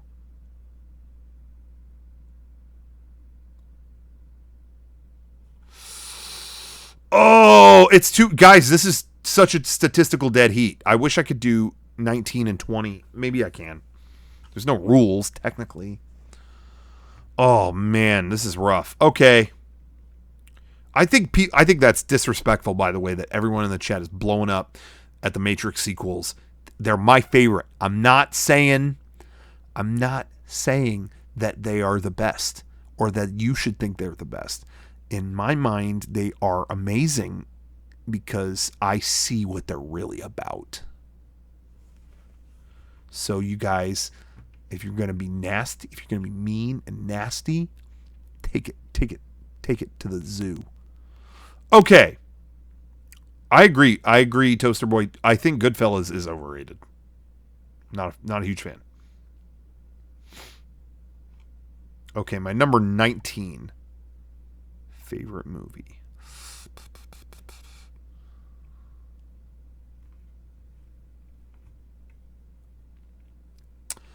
I have a choice that I feel passionately about, but then I have another choice that's boring. I think if I picked it, you'd be like, nah.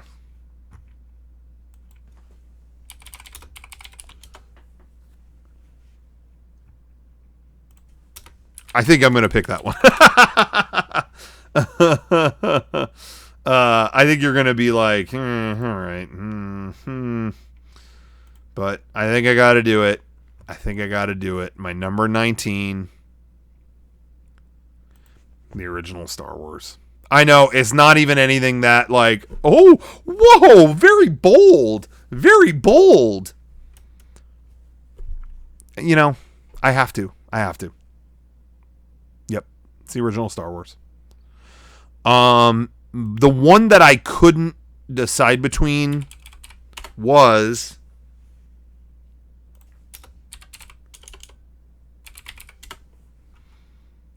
I'll show it if I can find a damn worthy image. Whatever, who cares? The image sucks. Hook.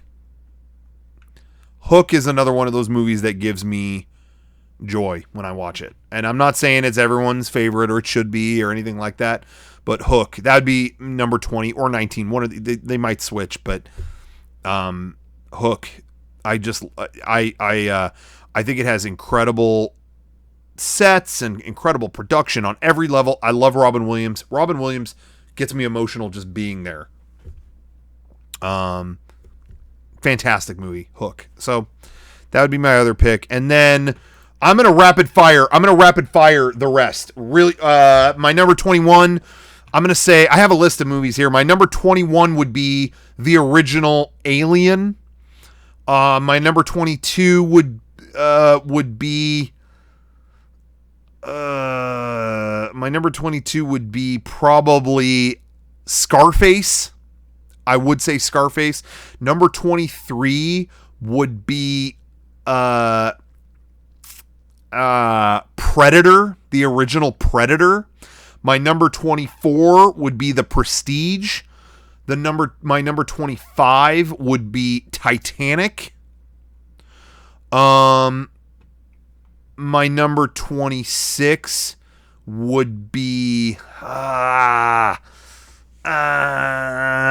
End of Evangelion. My number 27 would be maybe Eyes Wide Shut. My number 28. Did I already say that? My number 28 would be Aliens, the second one. My number 29 would be The Dark Knight. My number 30 would be Indiana Jones and the Temple of Doom. What was that one? 30? What did I say? 30? My number 31 would be probably Jurassic Park. My number 32 would be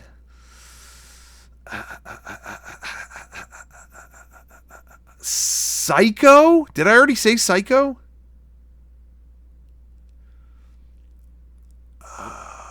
My number 33 would be... Who's messaging me? Okay. Sorry, it told me to stand up. My number 33 would be... Who Framed Roger Rabbit? My number 34 would be Children of Men. My number 35 would be Bambi. My number... I really am serious about that. I'm not joking. My number 36 would be Commando with Arnold Schwarzenegger. My number 37 would be... Did I already say Glengarry Glen Ross? Did I already say Glengarry Glen Ross? That would be my number 37. My number 38 would be E.T. My number 39 would be Clerks, the original Clerks, for what that... I mean, come on, for what it did for independent filmmaking.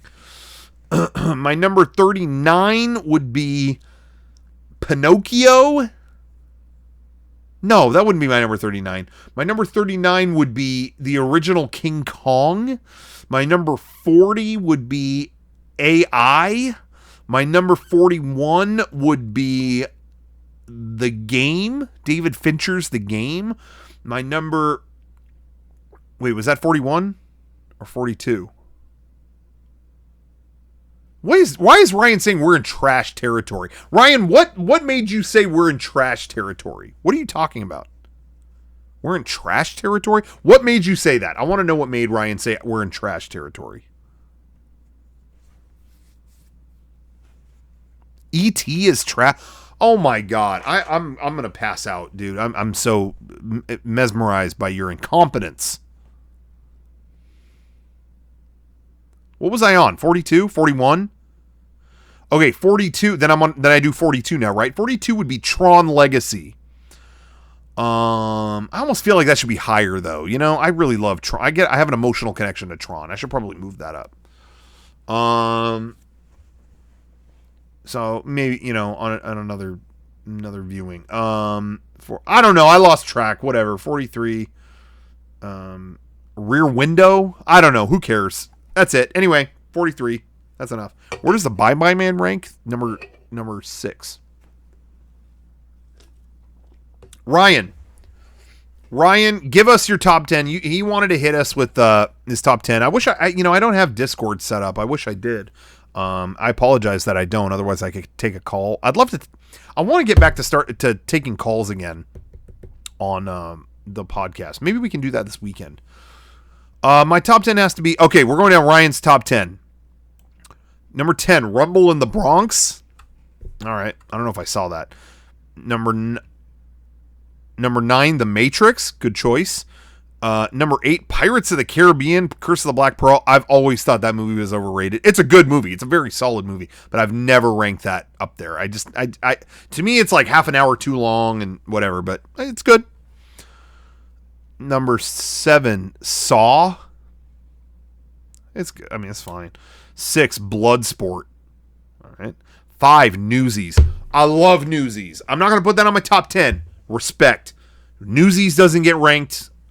Ryan, I'll throw you that. Newsies. You get props from me. Number 4, Hot Rod. I mean, I like Hot Rod, but... Number 3, Blazing Saddles. I can't remember. I don't know if I've ever sat through the whole thing of Blazing Saddles. I just bought, what was it? Young Frankenstein. I've never seen Young Frankenstein, so I'm going to watch that. But I should get Blazing Saddles after that, because I know I've seen it in pieces. I don't know if I've seen the whole thing. Number 2, The Fast and the Furious Tokyo Drift. Dude, man, that's your number 2 favorite. Oof. All right. You're saying that's better than Schindler's List. All right. Number 1, Hackers. Oh, God.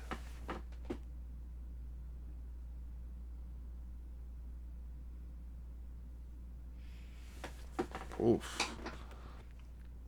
Let's see what people are saying. Oof. Ryan, you got to hear me out here. You're ranking a movie where Penn Jillette describes how an operating system works. You're ranking that higher than Schindler's List. You're ranking that higher than The Godfather.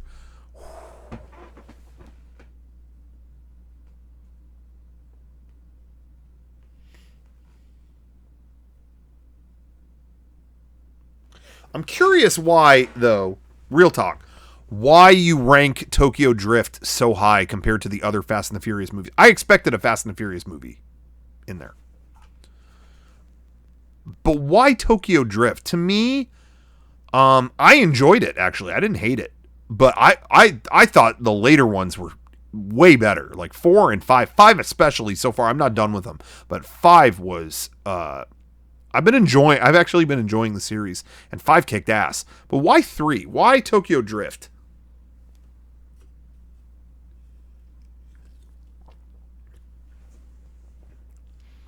It's by far the best? Man, I don't know. I don't feel that way. I don't know if I did.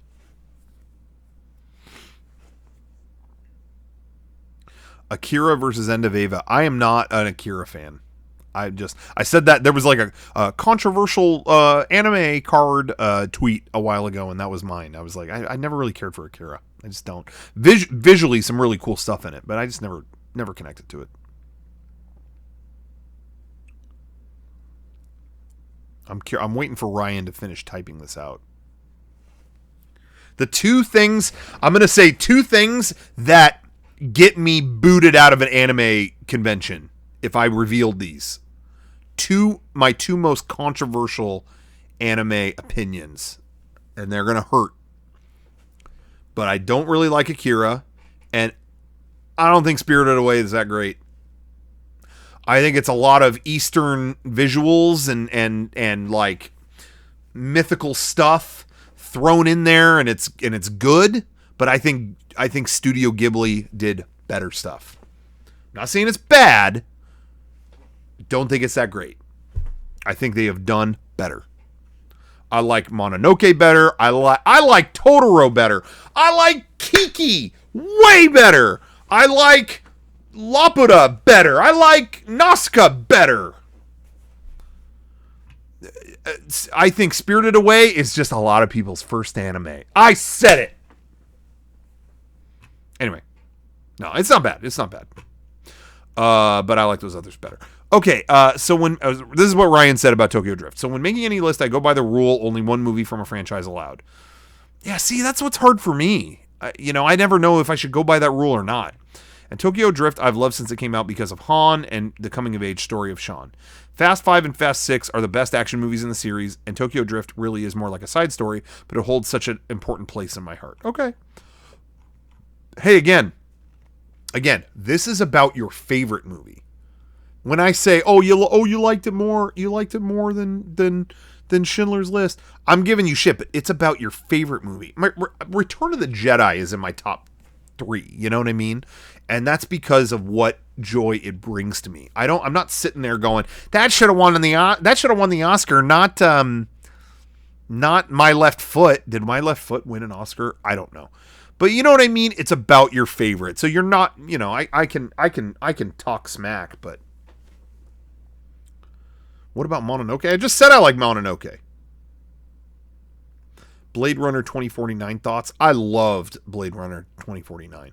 I liked it. I liked another controversial thought. I liked it more than the original. The original did impeccable things for filmmaking. it's treasure in that regard. But I never loved the story. I never was gripped by the story as much as I liked watching it because I liked going to that world. But I like the second one more as just a complete movie. I like the second one more.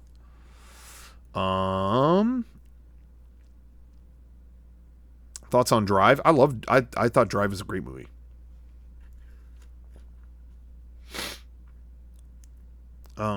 Best comedy movie? I mean, is Willy Wonka a comedy? Because that was my number one movie, but I don't know. What do you guys think? I want everyone in the chat right now. Any favorite Tarantino movies? You know, I was never the biggest Tarantino guy, but I've come around recently to like, okay, there's some stuff that, okay, this is kind of cool. You know, you know, I never really loved the stuff that I was introduced with, you know, which was like Kill Bill and things like that. It's okay. I like it more now than I used to. But my favorite thing he did, you know, I gotta be honest, everyone told me to stay away from Hateful Eight. I loved Hateful Eight. I mean, I like a movie that's sometimes like a play. I like how they can kind of play around with that. I loved Hateful Eight. But that's not my favorite, but I was surprised how much I liked it. And that kind of got me back into watching his stuff because I really expected for it to be kind of miserable, but I really liked it. I think Django Unchained is my favorite of his. And then I went back and I did watch Pulp Fiction, which I had never seen. And, that's up there too. You know, that was as good as people had said. Maybe not to that level. I know people, that's their favorite movie ever. I don't feel that way, but I loved it. But Django Unchained is probably my favorite. And then I loved Hateful Eight personally. That was extremely my shit. And I loved Once Upon a Time in Hollywood. I loved it. Okay. What did somebody just add? There was something I wanted to address. What do you think of my favorites? Oh, somebody else asked me something. Hateful Eight is awesome. What was it? That was a Cornetto trilogy. I never seen any. Oh, here it is. Hey, Rocco, how do you feel about The Thing? The Thing, you know, I didn't have a place for it on this list, but The Thing is one of my. Well, I love it. It's one of the few couple, just handful, whatever, of movies that I do think is perfect. I think The Thing is perfect. I don't think there's a flaw with that movie. I really believe that. You know, I didn't put it in my top 40, I guess, but that's just because there's a million movies I would love to add. But the thing is, to me, you can't. It's waterproof, or airtight. Either way, The Fly. I love the Fly. I only saw that for the first time a couple of years ago. I love it.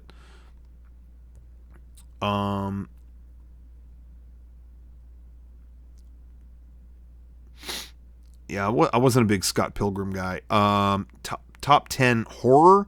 I'm not a big horror guy. I really just don't love. That's never been an exciting genre to me. I just feel like a lot of it is disposable. Every now and then there's something that sticks with me. But I'm gonna say I don't even know if I could fill a top 10, to be honest. I just don't enjoy that genre. You got to do something really unique to make that a fun genre. So, you know, it makes me want to make a horror movie, honestly, because it's like, well, I want to do it the way I would want to do it, you know, which who knows how that would turn out. But anyway, number one by far is, dude, we're going to have my whole The Shining. That's in for sure in my top 20. Oh, I forgot to put The Shining in there. That pisses me off, guys. We're going to have to redo this whole list. I had it jotted down right here, and I didn't. Oh. The Shining. The Shining. That's one of my favorite movies of all time. Son of a bitch. We're going to have to redo this entire list. Damn it. Shining sucks. All right. Banjo-Kazooie, we're going to have, let me see if I can get Twitch to enter the chat and put your account to sleep here. I'll I'll figure out how to ban you later. Okay. Top 10 horror. I'm gonna really quick. I'm gonna go through. Number 1, The Shining. Number 2, I don't even feel like totally it's a horror movie, but Poltergeist. That's more of a Spielberg movie to me. Poltergeist. Number 3. What would even be my number 3? I don't even know.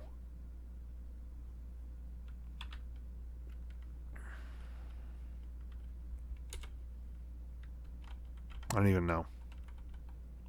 No, the Ghostbusters movies I think are cool, and I loved Ghostbusters as a kid, but I don't think that movie is. I don't think they're in my top 50 personally. There's other movies I think I would put above them. Oh, Alien would be my number 2 then. Yeah, Alien. And then 3, Poltergeist, and then 4, the Japanese movie House, maybe. Is that number 4? Did I say, is that number 4? Number 5. I don't know. I can't even think.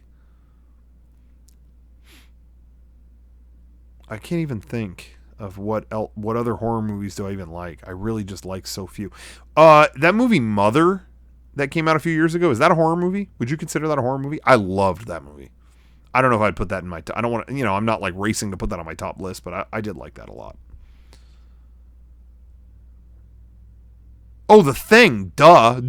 We were just talking about that. The Thing would be my number 3 or 4, I guess. I loved Mother. That movie ruled.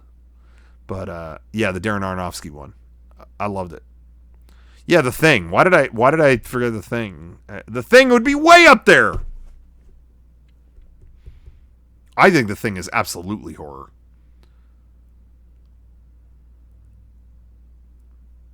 Perfect Blue, would that has to count, right? That'd be up there.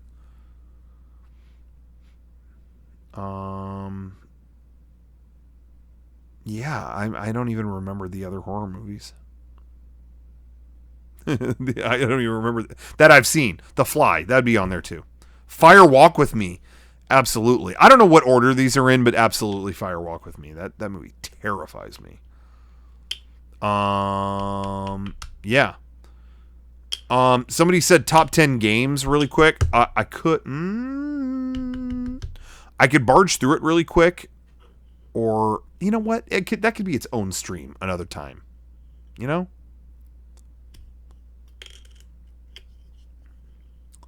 Blair Witch Project, I didn't see until like last year, and so it didn't really do anything for me. But I felt like that was pretty revolutionary for the time, and if I had seen it then, I bet you I would give it a lot more credit. I was like, all right. Yeah, I'll do a stream next time, either top 10 games or top 10 shows or something like that. Okay, Andre, your favorites are Hugo. Hugo? The Martin Scorsese movie? I wouldn't expect, no disrespect, I just wouldn't have expected that. Close Encounters, great movie. The Shining, great movie. Ghostbusters, again, I like Ghostbusters. This is not on my list. Big Trouble in Little China, I was never the biggest fan of that. I only saw it the first time a few years ago, and I thought it was good, but I didn't like it. It was fine. The Goonies, I do think it's overrated, but I love it still. Some people kind of think it's the end all be all thing, and I don't agree with that, but I love it. But however, it came out in 4K, and I bought it, and I haven't watched it yet. So I'll see if I have an updated opinion. The Dark Crystal, I only saw that for the first time a few years ago, and I loved it. That and Labyrinth I love the world building in especially in Dark Crystal. So that's a thumbs up from me.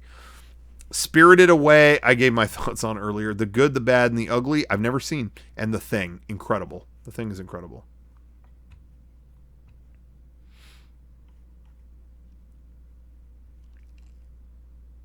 Dunson. Favorite Pixar movie? Favorite Pixar movie, I'm gonna say, I think it's Wall-E. I really like Wall-E. And then next to that, probably like the original Toy Story. I mean, you can't top that.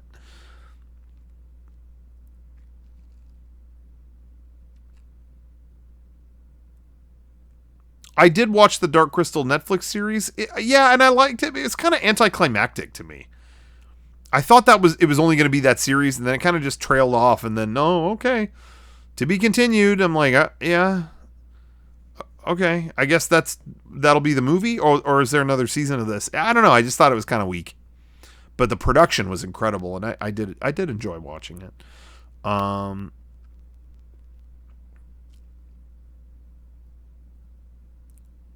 Twin Peaks: The Return is my favorite piece of media ever. I don't think it's really even that close. Yeah, hey, it's my favorite piece of media in a long time. I'll give you that. I don't know about ever, but it's up there as of the last few years. Hugo. Maybe I need to watch. Okay, let me tell you about Hugo. My relationship to Hugo. Sounds weird, but the movie. There was one year, whatever year it came out, we had like 30 flights in a row. I was flying nonstop, and they played that on every single flight I was on, over and over and over again. I had to see that little metal boy or whatever that was. I don't even remember. It was that or Mr. Popper's Penguins for like 2 years. I swear to God, it was either of those movies over and over and over and over. So the visuals of both movies started to drive me nuts. So I really, now that it's been some time, I should sit back and actually enjoy it.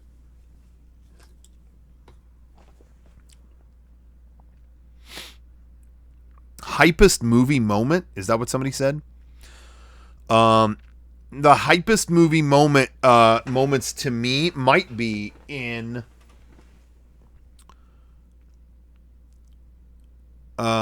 might be Return of the King. When he says for Frodo before they charge with the sword. Oh my God. Oh my God. And then when I was in the theater, when, you might watch it by yourself now and kind of go like at this, but when Legolas guts that elephant, like he rides on top of him and then takes the whole thing down. I'd never been in a movie theater that explosive. I mean, everyone was like standing up and cheering. That was good. And then You Bow to No One. All those. That movie to me has the best collection of hype moments, in my opinion.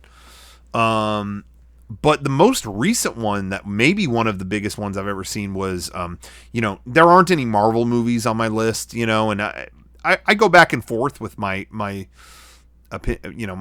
with how much am I really engaged in them. I think they're great quality movies, but they might not appeal to me as much sometimes, but I'm telling you, I can't think of a bigger hype moment recently than when I hope I'm not spoiling it for anybody. Avengers Endgame. Sorry, everybody, but if you don't want to hear Avengers Endgame spoilers, you have 3 seconds. 3, 2, 1. When Captain America caught that fucking hammer, oh my God, that was like being at the Super Bowl. That was like everyone in our theater was just standing up, didn't give a fuck. I mean, everyone was just like, come on. I keep saying, I don't care that much about Marvel. I don't care about this. I don't care about that. All of that did not matter in that moment. I don't give a shit where you fall on how much do you like Marvel movies. That was one of the hypest moments I've ever seen in a damn movie.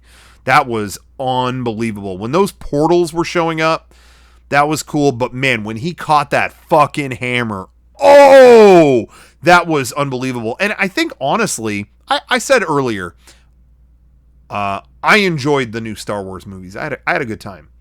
But the fact that they never had that moment. You say this trilogy is going to wrap up all of Star Wars, and they never had a moment like that. Like, you did so well with Avengers and all of that. Then the new Star Wars just... here's another lightsaber fight. Like, don't get me wrong, a lot of cool scenes in them, but they never... when she got all the Jedi's powers, yeah, I guess so, but I don't know, man. I mean, that was cool, but I don't know. The passion was missing. I agree with you. You know what? Actually, yeah, I don't personally care for the scene. I don't think it was necessary, but Rogue One is the closest that they had to that. You're totally right. That that scene at the end of Rogue One. I don't feel like it's appropriate for that movie. But in a vacuum, that scene was pretty hype. And yeah, you know what? I will say that. You know what? I talk shit, and sometimes I dump on Last Jedi. There's things I like, things I didn't about all three of them. But that last act of Rogue One, that's the closest the new trilogy had. You're totally right. Luke's little moment at the end of Last Jedi is the closest. The only thing is it kind of gets murky with what's really going on. Not that that's bad. I think it works for the movie, but it keeps it from being a definitive fuck yeah! It kind of, whereas with Avengers, what you see is what you get. That fucking happened. You know what I mean? So that's a little different. But that's the closest I could think. Yeah. Juice Stand, you're right on the money. All right.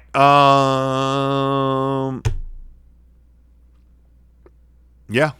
I think that's about it, guys. I think we'll wrap it up there. This has been another fun stream. I had a lot of fun talking about movie stuff with you guys. Yeah, maybe I'll do another stream like this. There's other... I always like to change it up and have each week be a different thing.